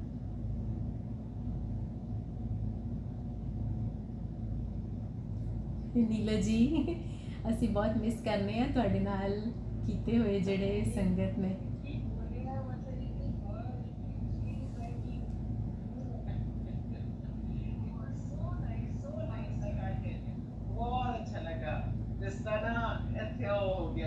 ਭਾਵੇਂ ਮੈਨੂੰ ਇੱਕ ਗਾਣਾ ਯਾਦ ਆ ਰਿਹਾ ਸੀ, ਆਈ ਕਾਂਟ ਸਿੰਗ, ਪਰ ਮੈਂ 2 ਲਾਈਨਾਂ ਹੀ ਜ਼ਰੂਰ ਬੋਲਾਂਗੀ।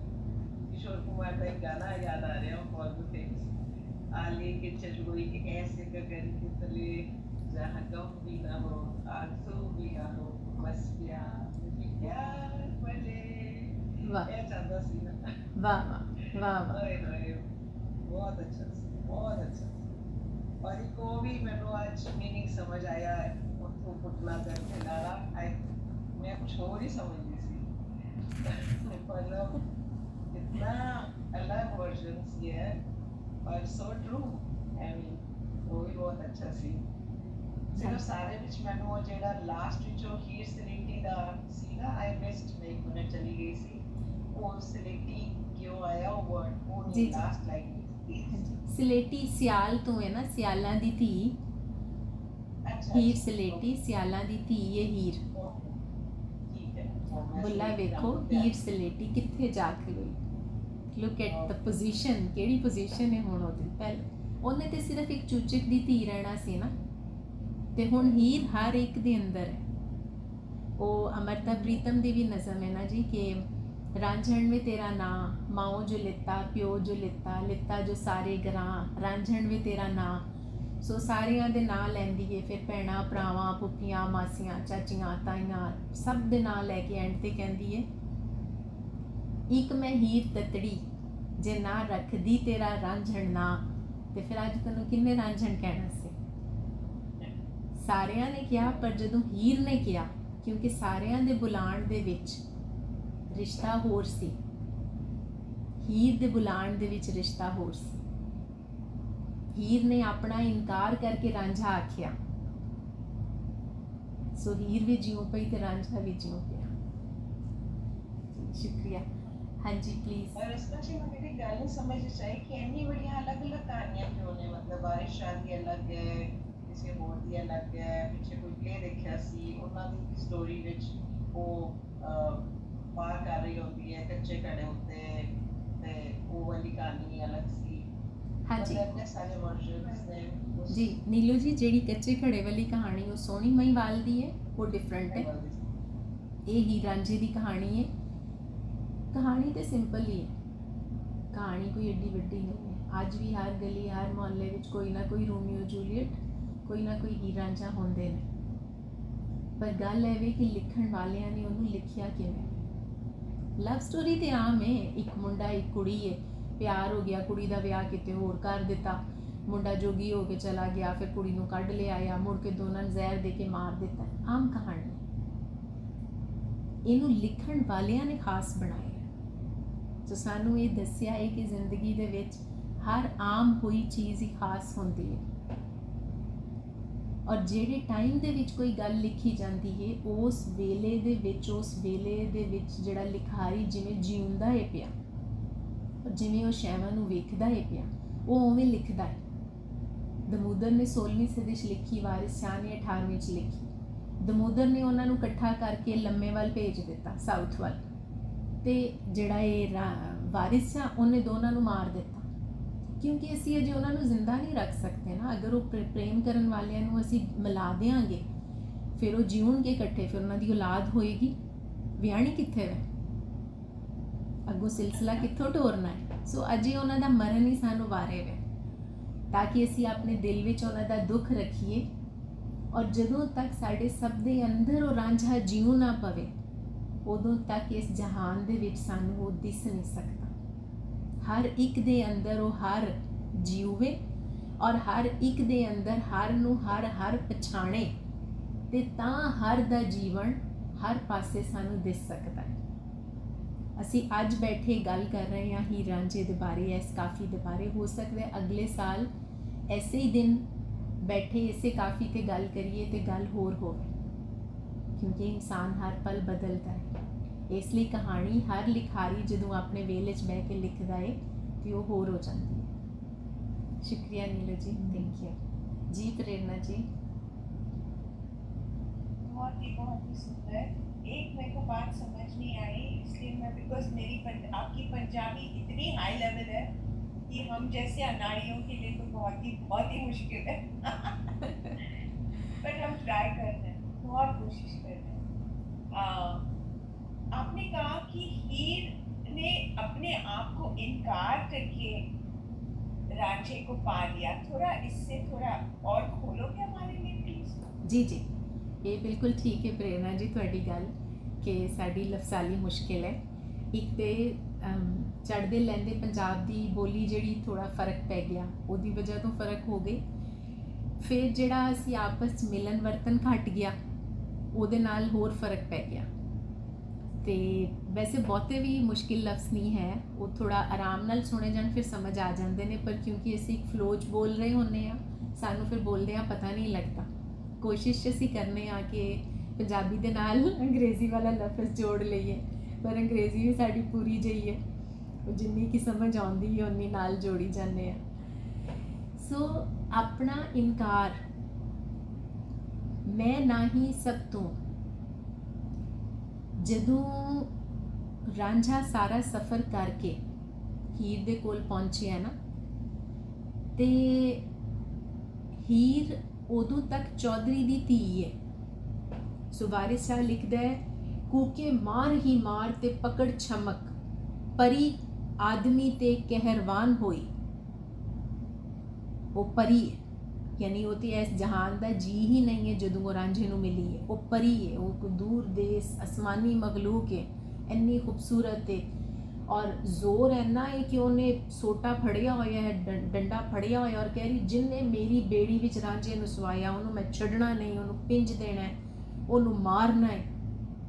ਜਿਸ ਤਰ੍ਹਾਂ ਹੀ ਉਹ ਰਾਂਝੇ ਤੱਕ ਪਹੁੰਚੀ ਹੈ ਤੇ ਰਾਂਝਾ ਜਿਹੜਾ ਉਹ ਹੱਥ ਰੱਖ ਕੇ ਸੁੱਤਾ ਪਿਆ ਹੈ, ਉਹਨੇ ਵੇਖਿਆ ਤੇ ਉਹ ਪਰੇਸ਼ਾਨ ਹੋ ਗਈ। ਪਹਿਲੇ ਉਹ ਬੋਲੀ ਉਹਦੇ ਸਿਰ ਤੇ ਆ ਕੇ ਖਲੋ ਕੇ ਉੱਚੀ ਉੱਚੀ, ਕੌਣ ਹੈ ਤੂੰ, ਉੱਠ, ਤੇਰੀ ਐਸੀ ਦੀ ਤੈਸੀ, ਇਹ ਹੀਰ ਹੈ। ਰਾਂਝੇ ਉੱਠ ਕੇ ਆਖਿਆ, ਵਾਹ ਸੱਜਣ। ਰਾਂਝੇ ਨੇ ਹੀਰ ਨੂੰ ਵੇਖਿਆ ਤੇ ਉਹਨੇ ਕਿਹਾ, ਵਾਹ ਸੱਜਣ। ਸੱਜਣ ਕੌਣ ਹੈ? ਸਜਨ, प्यारा इंसान, जन इंसान है, सो प्यारा, सज्जन, प्यारा इंसान। वाह सज्जन, रांझे ने कहा, वाह प्यारे जी, है की होया, मतलब है कि तरीका गल करन दा। हीर हस के ते मेहरबान हुई। रांझे ने हीर नूं किवें ट्विस्ट कीता है, किवें बदल दिता है। ਉਹਦੀ ਮੈਂ ਸੀ ਜਿਹੜੀ ਹੀਰ ਦੇ ਅੰਦਰ, ਜਿਹੜੀ ਈਗੋ ਸੀ, ਉਹਨੂੰ ਰਾਂਝੇ ਦੇ ਬਦਲੇ ਹੋਏ ਹੋਂਦ ਨੇ ਉਹਨੂੰ ਚੇਂਜ ਕੀਤਾ। ਉਹਦੇ ਅੰਦਰ ਤਬਦੀਲੀ ਲਿਆਂਦੀ ਹੈ, ਉਹਦੇ ਅੰਦਰੋਂ ਮੈਂ ਖਤਮ ਕਰ ਦਿੱਤੀ ਹੈ ਕਿ ਤੂੰ ਚੌਧਰੀ ਦੀ ਧੀ ਨਹੀਂ। ਜਿਹੜੀ ਅਸੀਂ ਗੱਲ ਕਰ ਰਹੇ ਹਾਂ ਨਾ ਕਿ ਅਸੀਂ ਪੰਜ ਤਾਤੂ ਬਣੇ ਹਾਂ ਤੇ ਅਸੀਂ ਆਪਣੇ ਆਪ ਨੂੰ ਸਿਰਫ ਆਪਣੇ ਇੱਕ ਪੇਰੈਂਟ ਦੇ ਨਾਲ, ਆਪਣੇ ਬੱਚਿਆਂ ਦੇ ਨਾਲ, ਆਪਣੇ ਹਸਬੈਂਡ ਵਾਈਫ ਦੇ ਨਾਲ, ਆਪਣੇ 4-5 ਸੰਗੀਆਂ ਦੇ ਨਾਲ ਜੋੜ ਕੇ ਦੇਖਨੇ ਆ। ਰਾਂਝੇ ਨੇ ਉਹਨੂੰ ਦੱਸਿਆ ਕਿ ਪੂਰਾ ਜਹਾਨ ਹੈ ਤੂੰ, ਇਹ ਮਾਣ ਔਰ ਇਹ ਗੁਮਾਨ ਜਿਹੜਾ ਤੂੰ ਕੂਕੇ ਮਾਰ ਹੀ ਮਾਰ ਤੇ ਪਕੜ ਛਮਕ, ਪਰੀ ਆਦਮੀ ਤੇ ਕਹਿਰਵਾਨ ਹੋਈ, ਇਹ ਜਿਹੜਾ ਤੈਨੂੰ ਤੇਰੇ ਅੰਦਰ ਜਿਹੜੀ ਸੱਤਿਆ ਔਰ ਤੇਰੇ ਅੰਦਰ ਜੋ ਤੂੰ ਆਪਣੇ ਆਪ ਦੇ ਅੰਦਰ ਇੱਕ ਜੋਸ਼ ਔਰ ਜ਼ੋਰ ਪੈਦਾ ਕੀਤਾ ਹੋਇਆ, ਕਿਉਂਕਿ ਤੂੰ ਚੂਚਕ ਦੀ ਧੀ ਹੈ। ਚੂਚਕ ਕੌਣ ਹੈ? ਇੱਕ ਛੋਟੇ ਜਿਹੇ ਇਲਾਕੇ ਦਾ ਚੌਧਰੀ। ਤੂੰ ਨਿਕਲ ਇਹਦੇ ਵਿੱਚੋਂ ਤੇ ਫਿਰ ਵੇਖ ਤੂੰ ਕੀ ਹੈ। ਤੇ ਜਦੋਂ ਇਨਸਾਨ ਨੂੰ ਇਹ ਸਮਝ ਆਉਂਦੀ ਹੈ ਕਿ ਇਸ ਪੂਰੇ ਜਹਾਨ ਦੇ ਵਿੱਚ ਆ ਮੈਂ, ਤੇ ਉਹਦੀ ਛੋਟੀ ਮੈਂ ਜਿਹੜੀ ਉਹ ਮੁੱਕ ਜਾਂਦੀ ਹੈ। ਉਹਦੀ ਛੋਟੀ ਜਿੰਨੀ ਈਗੋ ਜਿਹੜੀ ਬਹੁਤ ਵੱਡੀ ਬਣੀ ਹੁੰਦੀ ਹੈ ਉਹ ਖਤਮ ਹੋ ਜਾਂਦੀ ਹੈ। ਫਿਰ ਉਹਨੂੰ ਨਜ਼ਰ ਆਉਂਦਾ ਹੈ ਕਿ ਮੈਂ ਤੇ ਆਕਾਸ਼ ਵਰਗੀ ਹਾਂ ਤੇ ਮੇਰਾ ਰਿਸ਼ਤਾ ਤੇ ਇਸ ਪੂਰੀ ਧਰਤੀ ਨਾਲ ਹੈ। ਧਰਤੀ ਦੀ ਮਿੱਟੀ ਵਰਗੇ ਹੀ ਨੇ ਨਾ ਉਹ ਸਾਰੇ ਮਜ਼ਾਰੇ, ਕਮੀ ਕਮੇਰ ਔਰ ਹੀਣ ਮੇਲ ਔਰ ਲੋਅਰ ਕਲਾਸ ਜਿਨ੍ਹਾਂ ਤੇ ਮੈਂ ਜ਼ੁਲਮ ਵੀ ਕਰਨੀ ਆ। ਸੋ ਬਦਲ ਗਈ। ਇਹ ਹੈ ਮੈਂ ਦਾ ਇਨਕਾਰ। ਜਦੋਂ ਤੱਕ ਸਾਡੇ ਅੰਦਰ ਮੈਂ ਹੁੰਦੀ ਹੈ ਨਾ, ਅਸੀਂ ਪ੍ਰੇਮ ਨਹੀਂ ਕਰ ਸਕਦੇ। ਪ੍ਰੇਮ ਪਹਿਲੇ ਮੈਂ ਨੂੰ ਕੱਢਦਾ, ਫਿਰ ਆਪ ਉੱਥੇ ਰਹਿੰਦਾ ਹੈ। ਤੇ ਜੇ ਮੈਂ ਆ ਜਾਏਗੀ ਤੇ ਪ੍ਰੇਮ ਬਾਹਰ ਚਲਾ ਜਾਏਗਾ। ਦੋਨੋਂ ਇਕੱਠੇ ਨਹੀਂ ਰਹਿ ਸਕਦੇ। ਜਦੋਂ ਉਹ ਕਹਿੰਦੀ ਹੈ ਕੀ ਜਾਣਾ ਮੈਂ ਕੋਈ ਵੇੜਿਆ, ਸੋ ਰਾਂਝੇ ਨੇ ਹੀਰ ਤੋਂ ਉਹਦੀ ਉਹ ਆਈਡੈਂਟੀਟੀ ਜਿਹੜੀ ਹੈ ਸਿਸਟਮ ਨੇ ਉਹਨੂੰ ਦਿੱਤੀ ਸੀ ਇੱਕ ਚੌਧਰੀ ਦੀ ਧੀ ਹੋਣ ਦੀ, ਵਾਪਿਸ ਕਰਾ ਦਿੱਤੀ ਵੀ ਤੁਸੀਂ ਰੱਖੋ। ਚੌਧਰੀ ਆਪਣੀ ਚੁਦਰਾਹਟ ਵੀ ਤੇ ਆਪਣੀ ਆਈਡੈਂਟੀਟੀ ਵੀ ਆਪਣੇ ਕੋਲ ਰੱਖੇ। ਹੀਰ ਨੂੰ ਆਜ਼ਾਦ ਕਰ ਦੇ। ਉਹਦੀ ਹੀਰ ਦਾ ਆਜ਼ਾਦ ਹੋਣਾ ਉਸ ਫਿਕਸ ਹੋਈ ਹਸਤੀ ਦੇ ਵਿੱਚੋਂ, ਉਹ ਹੈ ਉਹਦੀ ਮੈਂ ਦਾ ਇਨਕਾਰ। ਹੁਣ ਉਹ ਕਹਿ ਰਹੀ ਹੈ ਕੀ ਜਾਣਾ ਮੈਂ ਕੋਈ ਵੇੜਿਆ, ਕੀ ਜਾਣਾ ਮੈਂ ਕੋਈ, ਆ ਹੀਰ ਹੈ। ਸੋ ਹੋਰ ਕੋਈ ਕੁਐਸਚਨ? थैंक यू जी, बहुत बढ़िया, बहुत बढ़िया। शुक्रिया प्रेरणा फिर जी। सवाल उठता है कि फिर वो कैसे किया जाए। हाँ जी, ਉਹਦਾ ਇਹੀ ਤਰੀਕਾ ਹੈ ਜਿਸ ਤਰ੍ਹਾਂ ਅਸੀਂ ਬੈਠੇ ਹੋਏ ਹਾਂ ਔਰ ਅਸੀਂ ਬੈਠ ਕੇ ਪੜ੍ਹ ਕੇ ਵਿਚਾਰ ਕਰ ਰਹੇ ਹਾਂ। ਇਹ ਘੰਟਾ 2-3 ਸਾਡੇ ਤੇ ਇਹਦਾ ਅਸਰ ਰਹੇਗਾ, ਬਹੁਤੀ ਦੇਰ ਨਾ ਰਵੇ, 2-4 ਘੰਟੇ ਰਹੇਗਾ। ਅਗਲੇ 2-4 ਘੰਟੇ ਤੱਕ ਅਸੀਂ ਕੁਛ ਨਾ ਕੁਛ ਠੀਕ ਕਰਾਂਗੇ। ਉਹਦੇ ਬਾਅਦ ਫਿਰ ਅਸੀਂ 2-4 ਦਿਨ ਬਾਅਦ ਇੱਕ ਹੋਰ ਸੰਗਤ ਬਣਾ ਲਈਏ, ਫਿਰ ਉਹਦੇ 'ਚ ਫਿਰ ਕੁਛ ਪੜ੍ਹੀਏ।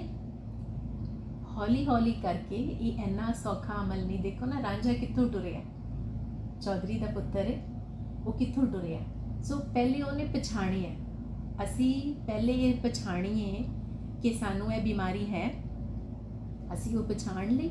ਹੁਣ ਅਸੀਂ ਅੱਗੇ ਟੁਰਾਂਗੇ, ਅਸੀਂ ਇਹਦੇ ਲਈ ਡਾਕਟਰ ਲੱਭਾਂਗੇ, ਇੱਕ ਡਾਕਟਰ, ਦੂਜਾ, ਤੀਜਾ, ਚੌਥਾ, ਪੰਜਵਾਂ। ਆਸਾਨ ਤਰੀਨ ਤਰੀਕਾ ਕੀ ਹੈ ਕਿ ਸੰਗਤ ਵਿੱਚ ਬੈਠੋ।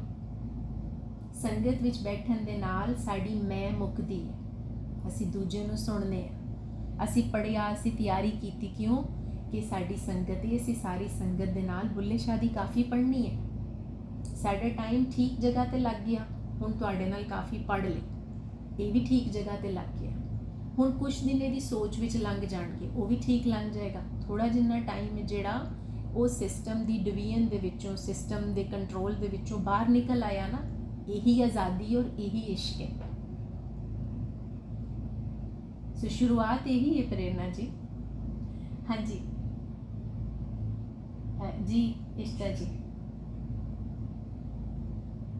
ਹਾਂਜੀ ਅਸਮਾ ਜੀ, ਬਹੁਤ ਹੀ ਸੋਹਣਾ ਤੁਸੀਂ ਬੋਲੇ ਹੋ। ਤੁਹਾਡੀ ਜਦ ਬੋਲਦੇ ਹੋ ਤੁਸੀਂ ਦਿਲ ਖੁਸ਼ ਹੋ ਜਾਂਦਾ ਹੈ ਬਹੁਤ ਹੀ। ਪਰ ਮੈਂ ਹੀ ਕਹਿ ਰਹੀ ਸੀ ਕਿ ਸਾਡੀ ਜ਼ਿੰਦਗੀ ਵਿੱਚ ਬਚਪਨ ਤੋਂ ਪੜ੍ਹਨਾ ਹੈ, ਮਾਂ ਪਿਓ ਦੀ ਜ਼ੋਰ ਹੁੰਦਾ ਹੈ ਕਿ ਪੜ੍ਹੋ, ਅੱਛੇ ਨੰਬਰ ਲਵੋ, ਕੁਝ ਬਣੋ, ਇਹ ਕਰੋ, ਵੱਡਾ ਆਦਮੀ ਬਣੋ, ਵੱਡੀ ਔਰਤ ਬਣੋ, ਤੇ ਸੋਸਾਇਟੀ ਵਿੱਚ ਉੱਪਰ ਬੈਠੋ। ਫਿਰ ਅਸੀਂ ਆਪਣੇ ਬੱਚਿਆਂ ਨੂੰ ਵੀ ਇਹੀ ਸਿਖਾਉਂਦੇ ਹਾਂ। ਫਿਰ ਅਗਰ ਬਾਅਦ ਵਿੱਚ ਲੇਟਰ ਔਨ ਇਨ ਲਾਈਫ ਅਗਰ ਰੱਬ ਕਿਰਪਾ ਕਰ ਦੇਵੇ ਤੇ ਸਾਨੂੰ ਮੌਕਾ ਮਿਲਦਾ ਹੈ ਦੇਖਣ ਦਾ ਕਿ ਅਸਲੀ ਮੀਨਿੰਗ ਕੀ ਹੈ ਲਾਈਫ ਦਾ, ਔਰ ਅੰਦਰ ਜਾਣਾ ਸ਼ੁਰੂ ਕਰਦੇ ਹਾਂ ਥੋੜਾ ਥੋੜਾ ਰੱਬ ਦੀ ਹੈਲਪ ਨਾਲ। ਫਿਰ ਆਪਣੇ ਆਪ ਨੂੰ ਨਿਮਾਣੇ ਵੱਲ ਜਾਣ ਦਾ ਸ਼ੁਰੂ ਕਰ ਦਿੰਦੇ ਹਾਂ ਕਿ ਮੈਂ ਤੇ ਕੁਝ ਵੀ ਨਹੀਂ, ਸਭ ਤੋਂ ਵੀ ਘੱਟ ਆ। ਤਾਂ ਉਹੀ ਤਰੀਕਾ ਹੈ ਨਾ, that is what we are trying to do here। ਕਿ ਪਹਿਲਾਂ ਹੀਰ ਹੈਗੇ ਨੇ, ਫਿਰ ਰਾਂਝੇ ਵੱਲ ਚਲੇ ਜਾਓ।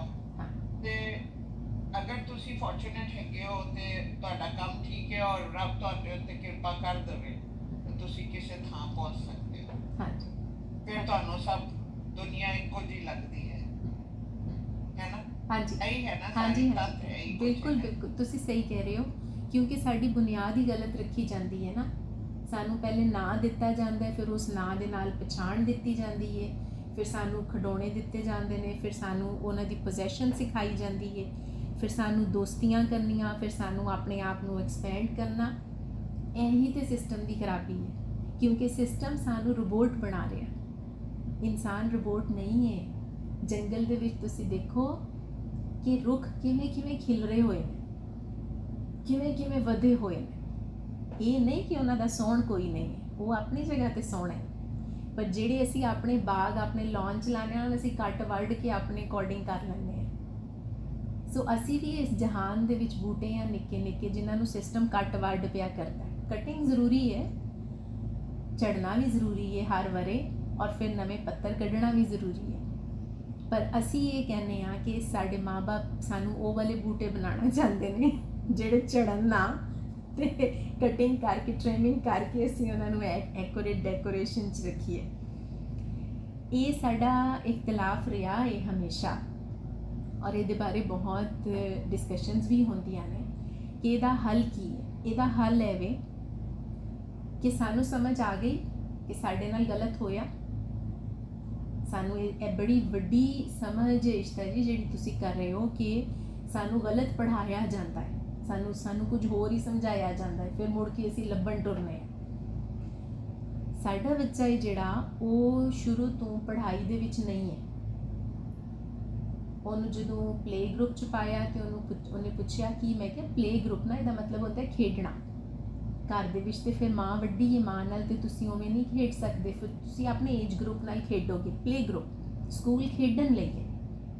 ਉਹ ਗੱਲ ਬੱਚੇ ਦੇ ਦਿਮਾਗ 'ਚ ਫਿਕਸ ਹੋ ਗਈ, ਬੱਚੇ ਨੇ ਰੋਜ਼ ਸਕੂਲ ਜਾਣਾ। ਜਿਸ ਦਿਨ ਛੁੱਟੀਆਂ ਆਉਣੀਆਂ ਉਹਨੇ ਕਹਿਣਾ ਅੱਜ ਸਕੂਲ ਕਿਉਂ ਨਹੀਂ ਹੈ, ਕਿਉਂਕਿ ਉਹਨੂੰ ਸਕੂਲ ਭੇਜਿਆ ਹੀ ਇਸ ਲਈ ਕਿ ਉੱਥੇ ਖੇਡਣਾ। ਹੁਣ 2-3 ਕਲਾਸਾਂ ਤੇ ਨਿਕਲ ਗਈਆਂ, ਤੀਸਰੀ ਕਲਾਸ ਵਿੱਚ ਆ ਕੇ ਟੀਚਰਸ ਨੇ ਕਿਹਾ ਕਿ ਬਈ ਇਹ ਤੇ ਹੋਮਵਰਕ ਪ੍ਰੋਪਰ ਨਹੀਂ ਕਰ ਰਿਹਾ। ਮੈਂ ਕਿਹਾ ਜੀ ਜੋ ਸਮਝਾ ਰਹੀ ਹੋ ਉਹਨੂੰ ਸਾਰੀ ਸਮਝ ਆ ਰਹੀ ਹੈ, ਜ਼ਰੂਰੀ ਨਹੀਂ ਕਿ ਉਹ ਸਾਰਾ ਕੰਮ ਟਿਪੀਕਲ ਲਿਖ ਕੇ ਕਰੇਗਾ। ਇਹਨੂੰ ਤੁਸੀਂ ਸੁਣ ਲਓ, ਇਹਨੂੰ ਬੁਲਾ ਲਓ, ਇਹਨੂੰ ਤੁਸੀਂ ਕੋਈ ਐਕਸਟਰਾ ਕੰਮ ਦੇ ਦਿਓ ਜਿਹੜਾ ਕਿ ਫਿਜ਼ੀਕਲ ਹੋਵੇ। ਤੁਸੀਂ ਇਹਨੂੰ ਰਾਈਟਿੰਗ ਵਿੱਚ ਨਾ ਦੇਖੋ, ਤੁਸੀਂ ਇਹਦੇ ਰਾਈਟਿੰਗ ਦੇ ਕੰਮ ਨੂੰ ਫਿਜ਼ੀਕਲ ਕੰਮ ਦੇ ਨਾਲ ਚੇਂਜ ਕਰ ਦਿਓ। ਉਹਨਾਂ ਕਿਹਾ ਜੀ ਅਸੀਂ ਤੈਨੂੰ ਫੇਲ ਕਰ ਦਿਆਂਗੇ।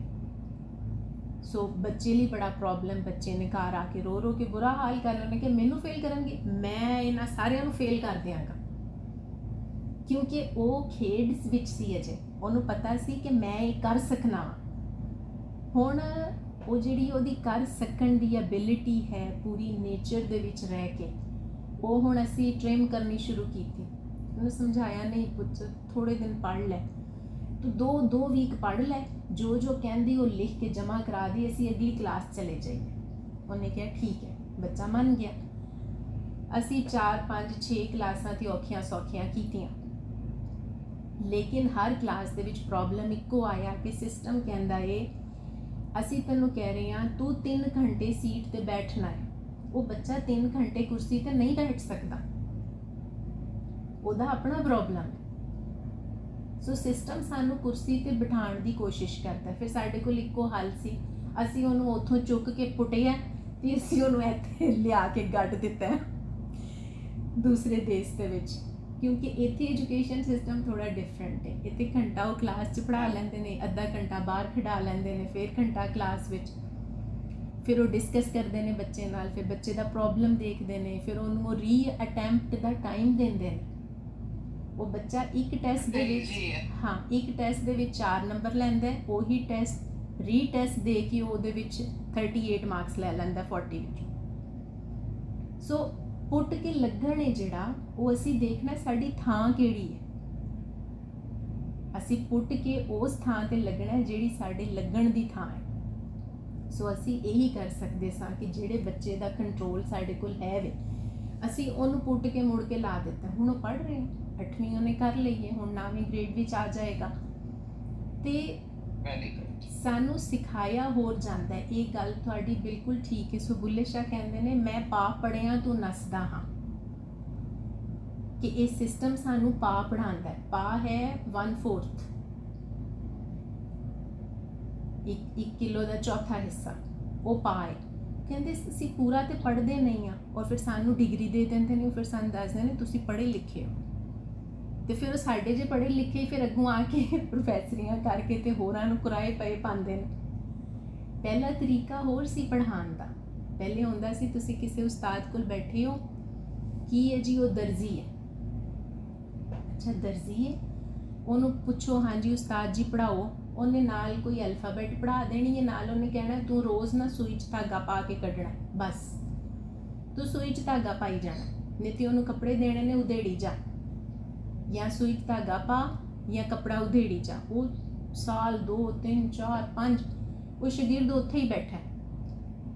ਉਹਦੇ ਬਾਅਦ ਉਸ ਉਸਤਾਦ ਨੇ ਕਹਿਣਾ ਮੇਰੇ ਕੋਲ ਤੇਰਾ ਕੰਮ ਪੂਰਾ ਹੋ ਗਿਆ, ਹੁਣ ਤੂੰ ਅਗਲੇ ਉਸਤਾਦ ਕੋਲ ਚਲਾ ਜਾ। ਉਹ ਪੜ੍ਹਨ ਵਾਲਾ ਪੁੱਛਦਾ ਮੈਂ ਹੁਣ ਕਿਹੜੇ ਉਸਤਾਦ ਕੋਲ ਜਾਣਾ? ਉਹ ਕਹਿੰਦਾ ਫਲਾਣੇ ਸ਼ਹਿਰ ਫਲਾਣੇ ਬੰਦੇ ਕੋਲ।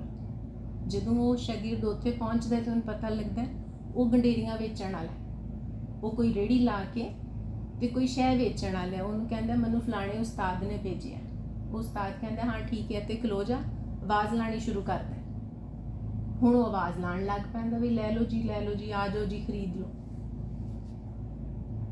ਇਹ ਪੜ੍ਹਾਈ ਨਹੀਂ ਹੈ, ਖਾਲੀ ਸਿਖਾਈ ਹੈ। ਮੈਂ ਦਾ ਮੁੱਕਣ ਹੈ।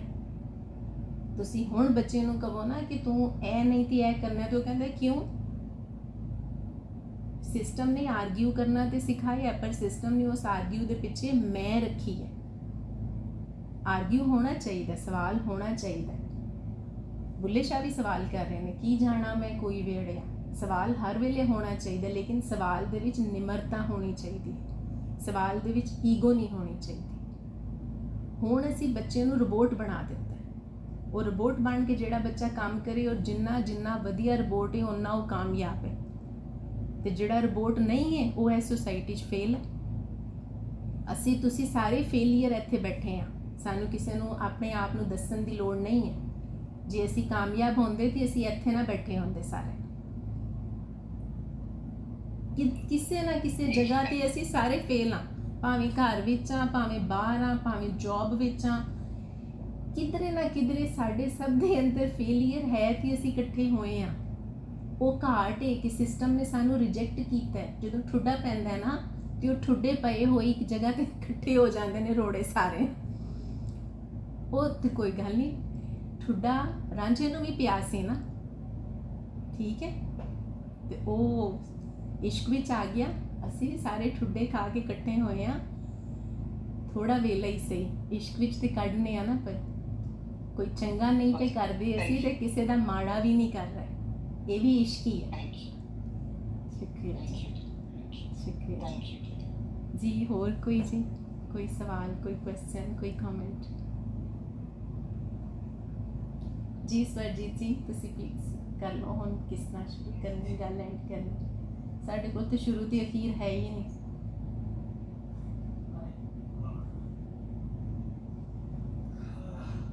ਆਸਮਾ ਜੀ, ਤੁਹਾਡੀ ਬਜ਼ੁਰਗੀ ਦੇ ਨਾਲ ਨਵਾਜ਼ਿਆ ਤੁਹਾਨੂੰ ਅੱਲਾਹ ਤਾਲਾ ਨੇ, ਤੇ ਜਦੋਂ ਵੀ ਤੁਸੀਂ ਬੋਲਦੇ ਹੋ ਤੇ ਮੈਨੂੰ ਲੱਗਦਾ ਹੈ ਕਿ ਸੂਫੀਜ਼ਮ ਤੇ ਇਸ਼ਕ ਹਕੀਕੀ ਦੀਆਂ ਹੱਦਾਂ ਪਾਰ ਕਰ ਜਾਂਦੇ ਹੋ।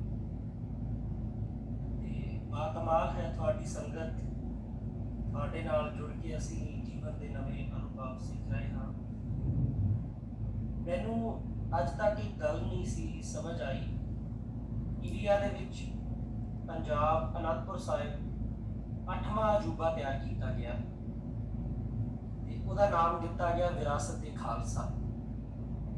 ਅਨੰਦਪੁਰ ਸਾਹਿਬ ਸ਼੍ਰੀ ਗੁਰੂ ਗੋਬਿੰਦ ਸਿੰਘ ਮਹਾਰਾਜ ਦੀ ਕਰਮ ਭੂਮੀ ਹੈ ਤੇ ਉੱਥੇ 1699 ਦੀ ਈਸਵੀ ਨੂੰ ਵਿਸਾਖੀ ਵਾਲੇ ਦਿਨ ਉਹਨਾਂ ਨੇ ਅੰਮ੍ਰਿਤ ਛਕਾਇਆ, ਫੌਜ ਤਿਆਰ ਕੀਤੀ, ਬੜੀਆਂ ਜੰਗਾਂ ਕੀਤੀਆਂ, ਆਪਣਾ ਪਰਿਵਾਰ ਉਹਨਾਂ ਦਾ ਸਾਰਾ ਕੁਰਬਾਨ ਹੋ ਗਿਆ ਉਸ ਐਕਟੀਵਿਟੀ ਦੇ ਕਾਰਨ। ਉਸ ਤੋਂ ਬਾਅਦ 300-350 ਸਾਲ ਬਾਅਦ ਉਸ ਸਥਾਨ ਤੇ ਇੱਕ ਅਜੂਬਾ ਤਿਆਰ ਕੀਤਾ ਗਿਆ ਵਿਦਵਾਨਾਂ ਵੱਲੋਂ ਬਹੁਤ ਵਿਚਾਰ ਕਰਨ ਤੋਂ ਬਾਅਦ, ਤੇ ਨਾਮ ਰੱਖਿਆ ਗਿਆ ਵਿਰਾਸਤ ਏ ਖਾਲਸਾ। ਤੇ ਉਹਦੀ ਜਦੋਂ ਅਸੀਂ ਐਂਟਰੀ ਤੇ ਜਾਂਦੇ ਆ ਨਾ, ਤੇ ਸਾਨੂੰ ਹੀਰ ਰਾਂਝਾ, ਸੋਹਣੀ ਮਹੀਵਾਲ, ਸੱਸੀ ਪੁੰਨੂ ਦੇ ਚਿੱਤਰ ਮਿਲਦੇ ਨੇ। ਉੱਥੇ ਵਾਰਿਸ ਸ਼ਾਹ ਦੀ ਹੀਰ ਦਾ ਜੋ ਲਿਰਿਕਲ ਗਾਇਨ ਹੈ ਉਹ ਚੱਲ ਰਿਹਾ ਹੈ। ਇਹ ਬੜਾ ਵਿਵਾਦ ਹੋਇਆ ਪੰਜਾਬ ਦੇ ਵਿੱਚ ਕਿ ਅਸੀਂ ਤੇ ਸ਼ਹੀਦਾਂ ਦੇ ਵਾਰਿਸ ਆ, ਰਾਂਝਾ ਸਾਡੇ ਰਾਂਝੇ ਦੇ ਅਸੀਂ ਕਦੋਂ ਤੋਂ ਪੈਰੋਕਾਰ ਹੋ ਗਏ, ਅਸੀਂ ਮਿਰਜ਼ਾ ਸਾਹਿਬਾਂ ਦੇ ਕਦੋਂ ਤੋਂ ਪੈਰੋਕਾਰ ਹੋ ਗਏ, ਅਸੀਂ ਸੋਹਣੀ ਮਹੀਵਾਲ ਤੋਂ ਕੀ ਲੈਣਾ ਹੈ। ਪਰ ਮੈਨੂੰ ਅੱਜ ਇਸ ਸੈਸ਼ਨ ਦੇ ਵਿੱਚ ਆ ਕੇ ਸਮਝ ਆਈ ਕਿ ਉਹ ਜੋ ਬਜ਼ੁਰਗਾਂ ਨੇ ਉੱਥੇ, ਸਾਡੇ ਵੱਡਿਆਂ ਨੇ, ਸਿਆਣਿਆਂ ਨੇ ਚਿੱਤਰ ਲਾਏ ਨੇ, ਕਿਤੇ ਨਾ ਕਿਤੇ ਸਾਨੂੰ ਕਨੈਕਟ ਕਰਦੇ ਨੇ ਕਿ ਰਾਂਝਾ ਖਾਲਸ ਸੀ, ਸੋਹਣੀ ਮਹੀਵਾਲ ਖਾਲਸ ਸੀ। ਤੇ ਅੱਜ ਮੇਰਾ ਬੜਾ ਪਿਆਰਾ ਇਹ ਅਨੁਭਵ ਰਿਹਾ, ਸਾਰਿਆਂ ਦੀ ਅਸੀਂ ਆਨੰਦ ਮਾਣਿਆ। ਅਸੀਂ ਤੋਂ ਆਨੰਦ ਵੱਲੋਂ, ਸ਼ਿਵਪ੍ਰੀਤ ਵੀਰ ਜੀ ਵੱਲੋਂ, ਸਾਡੇ ਸਾਰਿਆਂ ਵੱਲੋਂ ਤੁਹਾਡਾ ਬਹੁਤ ਬਹੁਤ ਧੰਨਵਾਦ ਕਰਦੇ ਹਾਂ। ਤੇ ਹਾਂਜੀ, ਮੇਰਾ ਭਰਤ ਜੀ, ਭਰਤ ਭੂਸ਼ਣ ਜੀ ਦਾ क्वेश्चन है क्वेश्चन पे, मतलब मैंने इसके एब्जॉर्ब करने की कोशिश कर रहे हैं, मतलब but just wanted to add के मतलब स्टोरीज ਅਸੀਂ ਸਾਰੀਆਂ ਸੁਣੀਆਂ ਸੀਗੀਆਂ, ਬਟ ਇਹਦੇ ਇਤਨੇ ਮਲਟੀਪਲ ਸਪਿਰਿਚੁਅਲ ਡਾਈਮੈਂਸ਼ਨ ਜਿਹੜੇ ਹੈਗੇ ਨੇ ਉਹ ਅੱਜ ਸਾਨੂੰ ਸਮਝ ਆਏ ਜੀ। ਤੇ ਮਤਲਬ ਇਹ ਨੂੰ ਕਹਾਣੀ ਦੀ ਤਰ੍ਹਾਂ ਇਹਦੀ ਫਿਲਮ ਵੀ ਦੇਖੀ ਹੋਈ ਸੀ, ਤੇ ਪਰ ਮਤਲਬ ਇਹਦੇ ਇਤਨੀ ਗਹਿਰਾਈ ਹੈਗੀ ਹੈ ਨਾ ਸਭ ਚੀਜ਼ਾਂ ਦੇ ਵਿੱਚ। ਮਤਲਬ ਇਹ ਜਿੰਨੇ ਸਾਡੇ ਫਿਲਾਸਫਰਸ ਹੋਏ ਜਿਨ੍ਹਾਂ ਨੇ ਇਤਨਾ ਕੁਝ ਇਹਨਾਂ ਚੋਂ ਕੱਢਿਆ, ਉਹ ਪਲਸ ਮਤਲਬ ਇਹਦੇ ਨਾਲ ਅਸਮਾਜ ਦਾ ਧੰਨਵਾਦ ਜਿਨ੍ਹਾਂ ਨੇ ਅੱਜ ਸਾਡੇ ਸਾਹਮਣੇ ਇਹ ਸਾਰਾ ਇੰਨਾ ਕੁਝ ਖੋਲ ਕੇ ਰੱਖਿਆ ਹੈ, ਔਰ ਇੰਨਾ ਵਧੀਆ ਤਰੀਕੇ ਨਾਲ ਇੱਕ ਸ਼ਬਦ ਜਿਹੜਾ ਇਹਨਾਂ ਦਾ ਸੀਗਾ ਤੇ ਬਹੁਤ ਸੋਹਣਾ ਸਮਝਾਇਆ, ਉਸ ਕਰਕੇ ਬਹੁਤ ਬਹੁਤ ਧੰਨਵਾਦ। ਇਨਫੈਕਟ ਜਸਟ ਮੈਂ ਕੋਰਿਲੇਟ ਕਰਨਾ ਚਾਹ ਰਿਹਾ ਸੀਗਾ ਕਿ ਜਦੋਂ ਸਾਡਾ ਸੈਸ਼ਨ ਸਟਾਰਟ ਹੋਇਆ ਤਾਂ ਪ੍ਰੇਰਨਾ ਜੀ ਪੁੱਛ ਰਹੇ ਸੀ ਕਿ what have you been contemplating on, ਤੇ ਮੈਂ ਭਗਵਦ ਗੀਤਾ ਦਾ ਇੱਕ ਮੇਰੇ ਕੋਲ ਜੇ ਖੁੱਲਿਆ ਵੀ ਹੋਇਆ, ਇਨਫੈਕਟ ਮੈਂ ਪੜ੍ਹ ਰਿਹਾ ਸੀਗਾ ਇੱਕ ਸ਼ਲੋਕ ਭਗਵਦ ਗੀਤਾ ਦਾ। ਉਹ ਸ਼ਲੋਕ ਇਹ ਹੈਗਾ ਆਪਣਾ ਚੈਪਟਰ 18 verse 66 ਜਿਹਦੇ ਕ੍ਰਿਸ਼ਨ ਜੀ ਕਹਿੰਦੇ ਸਰਵ ਧਰਮਾਨ ਪਰਿਤਜਯ ਮਾਮ ਏਕਮ ਸ਼ਰਣਮ ਵ੍ਰਜ, ਕਿ ਤੂੰ ਸਾਰੇ ਧਰਮਾਂ ਨੂੰ ਛੱਡ ਕੇ ਮੇਰੀ ਸ਼ਰਨ ਵਿੱਚ ਆ ਜਾ। ਤੇ I was just trying to contemplate and correlate ਕਿ ਇਹ ਜਿਹੜਾ ਇਹ ਵੀ ਗੱਲ ਆਪਾਂ ਅੱਜ ਕਰ ਰਹੇ ਹਾਂ ਕਿ ਆਪਣੀ ਜਿੰਨੀ ਫਾਲਸ ਆਈਡੈਂਟੀਟੀ ਹੈਗੀ ਹੈ ਉਹਨੂੰ ਜਿਹੜਾ ਛੱਡਣਾ ਹੈਗਾ, ਦੈਟ ਇਜ਼ ਸਮਥਿੰਗ, ਮਤਲਬ ਇਹ ਕੋਈ ਚੀਜ਼ ਹੈਗੀ ਹੈ ਜਿਹੜੀ भगवद गीता जी लिखी हुई है कि तू सब धर्मों को छोड़ के मेरी शरण से आ।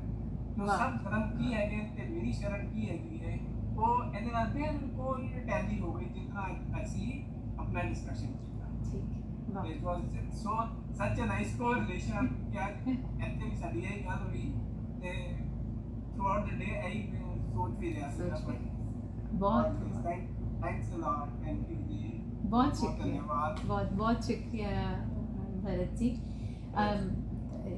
ਸਵਰਜੀਤ ਜੀ ਤੁਹਾਡੀ ਗੱਲ ਨਾਲ ਭਰਤ ਜੀ ਦੀ ਗੱਲ ਦੇ ਨਾਲ ਇੱਕ ਗੱਲ ਹੋਰ ਸਾਂਝੀ ਕਰਨੀ ਚਾਹ ਰਹੀ ਹਾਂ ਕਿ ਰਾਂਝਾ ਇੱਕ ਉਥਲਕਾਰ ਹੈ, ਰਾਂਝਾ ਨਾਭਰ ਹੈ ਔਰ ਇਸ਼ਕ ਜਿਹਦੇ ਅੰਦਰ ਨਾਬਰੀ ਨਹੀਂ ਹੈ ਉਹ ਇਸ਼ਕ ਨਹੀਂ ਹੈ। ਸੋ ਜਿੰਨੇ ਉਥਲਕਾਰ ਨੇ ਜਿੰਨੇ ਨਾਭਰ ਨੇ ਉਹ ਸਾਰੇ ਆਸ਼ਿਕ ਨੇ ਔਰ आशिक ही नाबर हो भी सकता है, बागी वही हो सकता है। सारी उथल मचा के हेठली नूं उत्ते लियाउण वाला नाबर ही हुंदा है। जिहड़ा वाह राह के ना जिहड़ा मिट्टी दे नाल काम करदा वो हल चलांदा है ना, हेठली मिट्टी उत्ते लैके आउंदा है, वो भी आशिक है ते मिट्टी भी आशिक है। मिट्टी आप इश्क है। ਇਹ ਪੂਰਾ ਜਹਾਨ ਹੈ ਜਿਹੜਾ ਇਹ ਹੈ ਹੀ ਇਸ਼ਕ ਵਾਸਾ। ਇਹਦੇ ਉੱਤੇ ਕੈਪੀਟਲਿਜ਼ਮ ਇੰਪੀਰੀਅਲਿਜ਼ਮ ਇਹਨਾਂ ਸਾਰੀਆਂ ਚੀਜ਼ਾਂ ਨੇ ਕੰਟਰੋਲ ਕਰਕੇ ਇਹਨੂੰ ਬੰਜਰ ਕੀਤਾ ਹੋਇਆ ਤੇ ਆਸ਼ਕਾਂ ਦਾ ਕੰਮ ਹੈ ਇਸ਼ਕ ਨੂੰ ਲਿਆ ਕੇ ਮੁੜ ਕੇ ਹਲ ਵਾਹ ਕੇ ਨਵਾਂ ਬੀਜ ਪਾਣਾ। ਅਮਲ ਕਰ ਧਰਤੀ ਬੀਜ ਸਬਦੋ ਕਰ, ਸੱਚ ਕੀ ਆਬ ਨਿਤ ਦੇ ਪਾਣੀ। ਹੋਏ ਕਿਰਸਾਨ ਈਮਾਨ ਜਮਾਏ ਲੈ, बिस्त दोजख मुड़े वजानी। मत जान से गली पाया, माल के माणे रूप की शोभा, इत बिद्दी जन्म गवाया। सो ये सारी उथलकारी है, ये सारी पड़चोल है। आशिक है जिहड़ा वो सिर्फ ये नहीं कहता कि मैनू मेरा इश्क मिल जाए। जदों आशिक इश्क मजाजी और इश्क हकीकी की वंड विच है ना, तो वो भी इश्क चों बाहर ही है। इश्क विच कोई वंड नहीं है। इश्क है तो फिर है, जदों पट के मुड़ के लग्या तो फिर वो ज्यों पिया। और पट के मुड़ के लगन का मतलब ये नहीं है कि हुण उहने उत्थे ही लगिया रहना। ਉਹਦੇ ਉੱਤੇ ਜਿਹੜਾ ਫੁੱਲ ਫਲ ਲੱਗਦਾ ਏ ਉਹਦਾ ਬੀਂ ਫਿਰ ਹੋਰ ਪਤਾ ਨਹੀਂ ਕਿੱਥੇ ਕਿੱਥੇ ਚਲਾ ਜਾਂਦਾ ਏ। ਅਸੀਂ ਇੱਥੇ ਬੈਠੇ ਜਿਹੜੇ ਚੌਲ ਪੇ ਖਾਂਦੇ ਹਾਂ ਅਸੀਂ ਇੱਥੇ ਉਗਾਏ ਨੇ, ਉਹ ਕਿੱਥੋਂ ਆਏ? ਇਹਨਾਂ ਵਿੱਚੋਂ ਹੀ ਕੋਈ ਦਾਣੇ ਦੂਣੇ ਉਰਾਂ ਪਰਾਂ ਡਿੱਗ ਕੇ ਫੇਰ ਉੱਗ ਪੈਣੇ ਨੇ। ਸੋ ਪੁੱਟ ਕੇ ਲੱਗਣ ਦੀ ਗੱਲ ਹਰ ਪਲ ਦੇ ਵਿੱਚ ਨਵਾਂ ਹੋਵਣ, ਕਿਸੇ ਥਾਂ ਦੇ ਉੱਤੇ ਆਪਣਾ ਪੱਕਾ ਟਿਕਾਣਾ ਬਣਾਉਣ ਨਹੀਂ ਹੈ। ਆਸ਼ਿਕ ਪਾਂਦੀ ਹੁੰਦੇ ਨੇ, ਆਸ਼ਿਕ ਮੁਸਾਫਿਰ ਹੁੰਦੇ ਨੇ। ਆਸ਼ਿਕ ਲਗਾਤਾਰ ਟੁਰਦੇ ਨੇ ਪਾਣੀ ਦੀ ਤਰ੍ਹਾਂ, ਤੇ ਜਿੱਥੋਂ ਜਿੱਥੋਂ ਲੱਗਦੇ ਨੇ ਉੱਥੇ ਪ੍ਰੇਮ ਦਾ ਵੱਤਰ ਲਾਉਂਦੇ ਜਾਂਦੇ ਨੇ, ਉੱਥੇ ਪ੍ਰੇਮ ਦੇ ਨਵੀਂ ਫੁਲਵਾੜੀ ਖਿੜਾਉਂਦੇ ਜਾਂਦੇ ਨੇ। ਇਹ ਆਸ਼ਕੀ ਦਾ ਕੰਮ ਹੈ। ਇਹੀ ਬੁੱਲੇ ਸ਼ਾਹ ਨੇ ਕੀਤਾ। ਬੁੱਲੇ ਸ਼ਾਹ ਨੂੰ ਉਹਨਾਂ ਨੇ ਕਸੂਰ ਚੋਂ ਕੱਢ ਦਿੱਤਾ। ਕਿਉਂ ਕੱਢਿਆ? ਕਿਉਂਕਿ ਬੁੱਲੇ ਸ਼ਾਹ ਨੇ ਗੱਲ ਬਰਾਬਰੀ ਦੀ ਸ਼ੁਰੂ ਕੀਤੀ। ਉੱਥੇ ਦੇ ਨਵਾਬਾਂ ਨੂੰ ਨਹੀਂ ਵਾਰਿਆ, ਉਹਨਾਂ ਨੇ ਬਾਹਰ ਕੱਢ ਦਿੱਤਾ। ਬੁੱਲੇ ਸ਼ਾਹ ਨੇ ਕੀ ਗਿਲਾ ਕੀਤਾ? ਉਹਨੇ ਕਿਹਾ ਕੋਈ ਗੱਲ ਨਹੀਂ, ਠੀਕ ਹੈ, ਸਾਰਾ ਜਹਾਨ ਆਪਣਾ ਹੈ। ਬੁੱਲੇ ਸ਼ਾਹ ਕਸੂਰ ਤੋਂ ਬਾਹਰ ਬਹਿ ਗਿਆ। ਅੱਜ ਕਸੂਰ ਬੁੱਲੇ ਸ਼ਾਹ ਦੇ ਨਾਂ ਦੇ ਨਾਲ ਪਛਾਣਿਆ ਜਾਂਦਾ, ਬੁੱਲੇ ਸ਼ਾਹ ਕਸੂਰ ਦੇ ਨਾਂ ਨਾਲ ਨਹੀਂ ਪਛਾਣਿਆ ਜਾਂਦਾ। ਇਸ਼ਕ ਪਛਾਣ ਬਣਦਾ ਹੈ। ਇਸ ਵਿਹਾਰ ਦੀ ਦਿੱਤੀ ਪਛਾਣ ਸਾਡੀ ਪਛਾਣ ਨਹੀਂ ਬਣਦੀ। ਸੋ ਇਹ ਸਾਰੇ ਨਾਬਰ ਨੇ, ਇਹ ਲੜਨ ਵਾਲੇ ਨੇ। ਲੜਾਈ ਸਿਰਫ ਤਲਵਾਰ ਨਾਲ ਹੀ ਨਹੀਂ ਹੁੰਦੀ। ਤਲਵਾਰ ਨਾਲ ਤੇ ਲੜ ਲਈਦਾ। ਸਭ ਤੋਂ ਵੱਡੀ ਲੜਾਈ ਹੈ ਮਨ ਦੇ ਅੰਦਰ ਲੜਨਾ और जुल्म के खिलाफ बोलना। शुक्रिया जी। जी सर जी। आसमा जी ते सारिਆਂ ਦਾ ਵਾਹਿਗੁਰੂ ਜੀ ਕਾ ਖਾਲਸਾ ਵਾਹਿਗੁਰੂ ਜੀ ਕੀ ਫਤਿਹ। ਸੌਰੀ ਮੈਂ ਲੇਟ ਜੁਆਇਨ ਕੀਤਾ। ਮੈਂ ਮੇਰੇ ਮਿੱਤਰ ਆਏ ਸੀਗੇ ਕੈਨੇਡਾ ਤੋਂ, ਉਹਨਾਂ ਨੇ ਕੱਲ ਜਾਣਾ ਸੀਗਾ ਤੇ ਉਹਨਾਂ ਨੇ ਮੈਨੂੰ ਥੋੜਾ ਜਿਹਾ ਸਮਾਂ ਬਖਸ਼ਿਆ ਅੱਜ ਮਿਲਣ ਦਾ, ਤੇ ਮੈਂ ਉਹਨਾਂ ਨੂੰ ਮਿਲ ਕੇ ਫਿਰ ਆਪਣੀ ਗੱਡੀ 'ਚ ਹੀ ਬੈਠਾ ਸੀਗਾ। ਮੈਂ ਉੱਥੇ ਘਰੇ ਵੀ ਨਹੀਂ ਗਿਆ ਤੇ I'm taking the call, but ਆਸਮਾ ਜੀ ਮੈਂ ਨਾ ਉਹਨੇ ਪਰਮਾਤਮਾ ਮੈਨੂੰ ਫਿਰੋਜ਼ਪੁਰ ਦੀ ਧਰਤੀ ਲੈ ਕੇ ਗਿਆ। ਮੈਂ ਥੋੜਾ ਲਾਈਟ ਹੀ ਚੱਲ ਤੇ ਫਿਰੋਜ਼ਪੁਰ ਦੀ ਧਰਤੀ ਲੈ ਕੇ ਗਿਆ ਤੇ ਆਸਮਾ ਜੀ ਉਹਦੇ ਬਾਅਦ ਨਾ ਮੈਂ ਹੁਸੈਨੀ ਵਾਲਾ ਗਿਆ। ਉੱਥੇ ਇੱਕ ਟ੍ਰੇਨ ਦੇ ਵਿੱਚ ਨਾ ਪੂਰੀ ਹਿਸਟਰੀ ਦੱਸਦੇ ਨੇ ਤੇ ਬੜੀ ਕਮਾਲ ਦੀ ਗੱਲ ਹੈ। ਉਹ ਟ੍ਰੇਨ ਵਿੱਚ ਨਾ ਹਿਸਟਰੀ ਦੱਸਣ ਦਾ ਟਾਈਮ ਸਿਰਫ ਸ਼ਾਮੀ 6 ਤੋਂ 7 ਹੁੰਦਾ ਹੈ ਤੇ ਮੈਂ ਸਵੇਰ ਦੇ ਵੇਲੇ ਗਿਆ ਤੇ ਆਪਣੀ ਫੈਮਿਲੀ ਦੇ ਨਾਲ ਸੀਗਾ ਮੈਂ। ਤੇ ਉਹਨਾਂ ਨੇ ਬਾਈ ਚਾਂਸ ਉਹ ਜਿਹੜੀ ਡਾਕੂਮੈਂਟਰੀ ਦਿਖਾਉਂਦੇ ਨੇ ਸ਼ਾਮੀ, ਉਹਨਾਂ ਨੇ ਸਵੇਰੇ ਦਿਖਾ ਦਿੱਤੀ ਪਤਾ ਨਹੀਂ ਕੀ ਮੈਜਿਕ ਹੋਇਆ ਤੇ ਉਹਦੇ 'ਚ ਮੈਨੂੰ ਪਤਾ ਲੱਗਿਆ ਕਿ ਬੁੱਲੇ ਸ਼ਾਹ ਜੀ ਦੀ ਸਮਾਧੀ ਕਸੂਰ 'ਚ ਹੈਗੀ ਹੈ ਤੇ ਮੈਨੂੰ ਬੜਾ ਸੋਹਣਾ ਲੱਗਿਆ ਕਿ ਤੁਹਾਡੇ ਨਾਲ ਅਸੀਂ ਸੈਸ਼ਨ ਕਰ ਰਹੇ ਹਾਂ ਬੁੱਲੇ ਸ਼ਾਹ ਦੇ ਤੇ ਉਹ ਮੈਨੂੰ ਪਤਾ ਲੱਗਿਆ ਕਿ ਉਹਨਾਂ ਦੀ ਧਰਤੀ ਕਸੂਰ ਤੇ ਹੁਸੈਨੀ ਵਾਲਾ ਤੋਂ ਜਿਹੜਾ ਨੈਕਸਟ گاؤں ਹੈਗਾ ਪਾਕਿਸਤਾਨ ਦਾ ਜਿਹੜੇ ਬਾਰਡਰ ਤੋਂ ਹੈਗਾ ਉਹ ਕਸੂਰ ਹੈਗਾ ਹਾਂਜੀ ਮੈਨੂੰ ਬੜਾ ਅੱਛਾ ਲੱਗਿਆ ਮੈਨੂੰ ਬੜਾ ਮਿੱਠਾ ਲੱਗਿਆ ਕਿ ਤੁਹਾਡੇ ਨਾਲ ਗੱਲਾਂ ਹੋ ਰਹੀਆਂ ਨੇ ਤੇ ਬੁੱਲੇ ਸ਼ਾਹ ਜੀ ਦੀ ਧਰਤੀ ਦੇ ਬਿਲਕੁਲ ਲਾਗੇ ਮੈਂ ਪਹੁੰਚਿਆ ਤੇ ਮੈਂ ਬਸ ਇਹੀ ਸਾਂਝ ਕਰਨਾ ਚਾਹੁੰਦਾ ਸੀ ਕਿ ਮੈਂ ਪਰਸੋਂ ਹੀ ਦੇਖਿਆ ਹੈ ਡਾਕੂਮੈਂਟਰੀ ਤੇ ਮੈਨੂੰ ਬੜਾ ਸੋਹਣਾ ਲੱਗਿਆ ਤੇ ਅੱਜ ਦਾ ਜਿਹੜਾ ਸੈਸ਼ਨ ਹੈ ਮੈਂ ਦੁਬਾਰਾ ਦੇਖਾਂਗਾ ਬਟ ਕਈ ਪਿਛਲੇ ਵਾਰ ਦੀਆਂ ਸੈਸ਼ਨ ਦੀਆਂ ਜਿਹੜੀਆਂ ਗੱਲਾਂ ਸੀਗੀਆਂ ਕਈਆਂ ਬੜੀ ਛੋਟੀ ਛੋਟੀ ਚੀਜ਼ਾਂ ਰਹਿ ਗਈਆਂ ਤੇ ਮੈਂ ਆਪਣੀ ਵਾਈਫ ਨਾਲ ਵੀ ਸਾਂਝ ਕੀਤੀ ਜਿਹੜਾ ਸੈਸ਼ਨ ਤੁਹਾਡੇ ਨਾਲ ਚੱਲ ਰਹੇ ਨੇ ਤੇ ਮੈਂ ਤੇ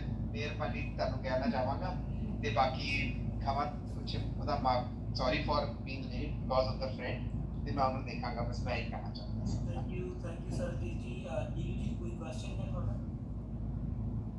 ਤੁਸੀਂ